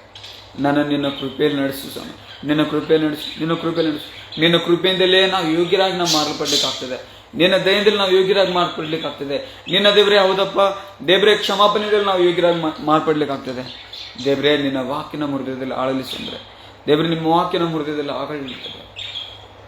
ಓರಿ ಬಾಬಾ ಬಾಬಾ ಬಾಬಾ ಬಾಬಾ ಬಾಬಾ ಬಾಬಾ ಬಾಬಾ ಬಾಬಾ ಬಾಬಾ ಬಾಬಾ ಓರಿ ಬಾಬಾ ಬಾಬಾ ಬಾಬಾ ಬಾಬಾ ಬಾಬಾ ಬಾಬಾ. ಕರ್ತನ ಹಸ್ತಗೊಪ್ಪಿಸ್ಕೊಟ್ಟು ದೇವರನ್ನ 1 ನಿಮಿಷ ಪ್ರಾರ್ಥನೆ ಮಾಡ್ರಿ. ದೇವರು ನಮ್ಮನ್ನ ಯಾವ ವಿಷಯಕ್ಕಾಗಿ ಕರಿತಾ ಇದ್ದಾನೆ, ದೇವ್ರೇ, ನಾನು ರಕ್ಷಣೆ ಹೊಂದೋದಕ್ಕಾಗಿ ಕರಿತಾ ಇದ್ದೇನೆ ದೇವ್ರೆ. ಪಶ್ಚಾತ್ತಾಪ ಪಡೋದಕ್ಕಾಗಿ ನಾನು ಕರಿತಾ ಇದ್ದೇನೆ ದೇವ್ರೆ. ಶಿಷ್ಯತ್ವಕ್ಕೆ ನಾನು ಕರಿತಾ ಇದ್ದೇನೆ ದೇವ್ರೆ. ಪರಿಶುದ್ಧತೆಗೆ ನಾನು ಕರಿತಾ ಇದ್ದೇನಪ್ಪ. ಸೇವೆಗೆ ನಾನು ಕರಿತಾ ಇದ್ದೇನೆ ದೇವ್ರೆ. ಸ್ವಾತಂತ್ರ್ಯ ಜೀವಿಸಬೇಕೆಂದು ನಾನು ಕರಿತಾ ಇದ್ದೇನೆ ದೇವ್ರೆ. ನಿತ್ಯ ಮಹಿಮೆಗಾಗಿ ನಾನು ಕರಿತಾ ಇದ್ದೇನೆ ದೇವ್ರೆ. ದೇವ್ರೇ, ನಿನ್ನ ಕರೆಗೆ ನಾನು ಒಪ್ಪಿಸ್ಕೊಡ್ತೇನೆ. ನಾನು ಜೀವಿಸ್ತೇನೆ. ನನ್ನನ್ನು ಆಶ್ರಯಿಸು ಸ್ವಾಮಿ. ನಿನ್ನ ಪ್ರತಿ ಕರಿವಿಕೆಯು ನನ್ನಲ್ಲಿ ಸಿದ್ಧಿಗೆ ಬರಲಿ ಸ್ವಾಮಿ. ಹೌದಪ್ಪ, ನಿನ್ನ ಉದ್ದೇಶ ಆಲೋಚನೆ ನಾನು ನೆಲೆಗೊಂಡು ನನ್ನ ನಡೆಯುವಂತೆ ಸಹ ಮಾಡೋದು. ಓ ರೀ ಬಾಬಾ, ಒಂದು ನಿಮಿಷ ಕಣ್ಣುಗಳನ್ನು ಮುಚ್ಚಿಕೊಂಡು ಹಾಗೆ ಪ್ರಾರ್ಥಿಸ್ತೀನಿ. ನಿಮಗಾಗಿ ನಾನು ಪ್ರಾರ್ಥಿಸೋನಾಗಿದ್ದೇನೆ. ಕರ್ತನೆಯ ಮುಂಜಾನೆ ಜಾವದಲ್ಲಿ ಸ್ತೋತ್ರಗಳು ಸಲ್ಲಿಸ್ತೇನಪ್ಪ. ಹೌದಪ್ಪ ದೇವರೇ, ನಮ್ಮನ್ನು ಕರೆಯುವಂಥ ದೇವರು, ನಮ್ಮ ಕೂಡ ಮಾತಾಡುವಂಥ ದೇವರನ್ನಾಗಿದೆ. ಹೌದಪ್ಪ, ಈ ಲೋಕದಲ್ಲಿ ದೇವರ ಅನೇಕ ವಿಷಯಗಳಿದ್ದಾವೆ, ಆದರೆ ನಮ್ಮನ್ನೇನು ಕರಿತಾ ಇದ್ದಿ ದೇವರೇ. ಮೋಶನ ಕರೆದ ಹಾಗೆ, ಅಬ್ರಾಹ್ಮನ ಕರೆದ ಹಾಗೆ ದೇವರೇ, ಸಮುವೇಲನ ಕರೆದ ಹಾಗೆ ದೇವರೇ, ಎಲಿಷನ ಕರೆದ ಹಾಗೆ ನಮ್ಮ ಜೀವಿತಗಳಲ್ಲಿ ಒಂದೊಂದು ಉದ್ದೇಶಗಳನ್ನು ಇಟ್ಟುಕೊಂಡು ದೇವರೇ ನಮ್ಮನ್ನೇನು ಕರೆದಿದ್ದು ಅಂದರೆ. ಹೌದಪ್ಪ, ಈ ಲೋಕದಲ್ಲಿ ನಮ್ಮನ್ನು ಕರೆಯುವಂಥ ಉದ್ದೇಶ, ನಿನ್ನ ಉದ್ದೇಶಗಳು ವ್ಯತ್ಯಾಸವಾಗಿದ್ದಾವೆ. ಹೌದಪ್ಪ, ನಿನ್ನ ಪ್ರತಿ ಕರೆಯುವಿಕೆ ಉದ್ದೇಶಗಳನ್ನು ನಾವು ಅಂಗೀಕರಿಸ್ತೇವೆ ದೇವರೇ. ನಮಗೆ ನಿತ್ಯ ರಕ್ಷಣೆ ಬೇಕು, ಪಶ್ಚಾತ್ತಾಪ ಪಡಬೇಕು ದೇವರೇ. ಶಿಷ್ಯರಾಗಿ ನಾವು ಮಾರ್ಪಡಬೇಕು, ಪವಿತ್ರ ಜೀವಿತ ನಾವು ಜೀವಿಸಬೇಕು, ಸೇವಕರಾಗಿ ನಾವು ಮಾರ್ಪಡಬೇಕು, ಸ್ವಾತಂತ್ರ್ಯ ಜೀವಿತದಲ್ಲಿ ನಾವು ಜೀವಿಸಬೇಕು, ನಿತ್ಯ ಮಹಿಮೆಯಲ್ಲಿ ನಾವು ಜೀವಿಸಬೇಕಪ್ಪ ದೇವರೇ. ಈ ಮುಂಚಾನ ಜಾವದಲ್ಲಿ ಯಾರೆಲ್ಲ ನಿನ್ನಲ್ಲಿ ನಂಬಿಕೆ ಇಟ್ಟು ಪ್ರಾರ್ಥನೆ ಮಾಡ್ತಾ ಇದ್ದಾರೋ ದೇವರೇ, ನಿನ್ನ ವಾಕ್ಯನ ಅಂಗೀಕರಿಸಿದರು, ಅವರಲ್ಲಿ ನಿನ್ನ ವಾಕ್ಯವು ದೇವರ ನೆಲೆಗೊಳ್ಳಲಿ. ಹೌದಪ್ಪ, ನಿನ್ನ ವಾಕ್ಯ ಹೇಳಿದಂತೆ ದೇವರೇ, ನೀನು ನಮ್ಮನ್ನು ಕರೆದಿರುವಂಥ ಕರೆದಿಕೆಗೆ ನಾವು ಯೋಗ್ಯರಾಗಿ ನಾವು ನಡೆಯುವಂತೆ. ಹೌದಪ್ಪ, ಇಲ್ಲಿ ಯಾರೆಲ್ಲ ಲೈವ್ದಲ್ಲಿ ನಮ್ಮ ಮದುವೆ ಕೂಡ್ಕೊಂಡಿದ್ದಾರೋ ಅವರು ಯೋಗ್ಯರಾಗಿ ನಡೆಯುವಂತೆ ನೀನು ಕೃಪೆ ಕೊಡು. ನಿನ್ನ ನಿತ್ಯ ಮಹಿಮೆಗೆ ಸೇರುವಂತೆ ಸಹಾಯ ಮಾಡಲು ಪ್ರಾರ್ಥಿಸು ಸ್ವಾಮಿ. ನಿನ್ನ ವಾಕ್ಯಗಳು ನಮ್ಮನ್ನು ಪ್ರೋತ್ಸಾಹಿಸಿದಂತೆ, ನಿನ್ನ ಉದ್ದೇಶ ಆಲೋಚನೆ ನಾವು ಸೇರುವಂತೆ ನಮ್ಮನ್ನು ದೇವರು ಇವತ್ತಿನ ದಿನವೆಲ್ಲ ನಿನ್ನ ವಾಕ್ಯಗಳು ನಮ್ಮ ಹೃದಯಗಳನ್ನು ಆಳಲಿ. ನಮ್ಮಲ್ಲಿ ದೇವರು ನಿನ್ನ ಕರೆವಿಕೆಯಲ್ಲಿ ನಮ್ಮನ್ನು ನೆಲೆಗೊಳಿಸಲಿ, ನಮ್ಮನ್ನು ಸ್ಥಾಪಿಸಲಿ, ನಮ್ಮನ್ನು ಮುಂದಕ್ಕೆ ನಡೆಸಲಿ ಎಂಬ ಪ್ರಾರ್ಥಿಸು ಸ್ವಾಮಿ. ಹಾಗೆ ನೀವು ಮಾಡ್ತಿರೋದಕ್ಕಾಗಿ ಸ್ತೋತ್ರ. ಪ್ರಾರ್ಥನೆ ಕೇಳೋದಕ್ಕಾಗಿ ವಂದನೆ. ಯೇಸು ಕ್ರಿಸ್ತನ ಮುದ್ದಾದಿಂದಲೇ ಪ್ರಾರ್ಥಿಸ್ಬಿಡ್ತೇವೆ ನಮ್ಮ ಪರಲೋಕದ ಸ್ವರ್ಗೀಯ ತಂದೆಯಾದವರೇ. Amen, amen, amen, amen, amen. ದೇವರು ನಿಮ್ಮನ್ನು ಆಶೀರ್ವದಿಸಲಿ. God bless you.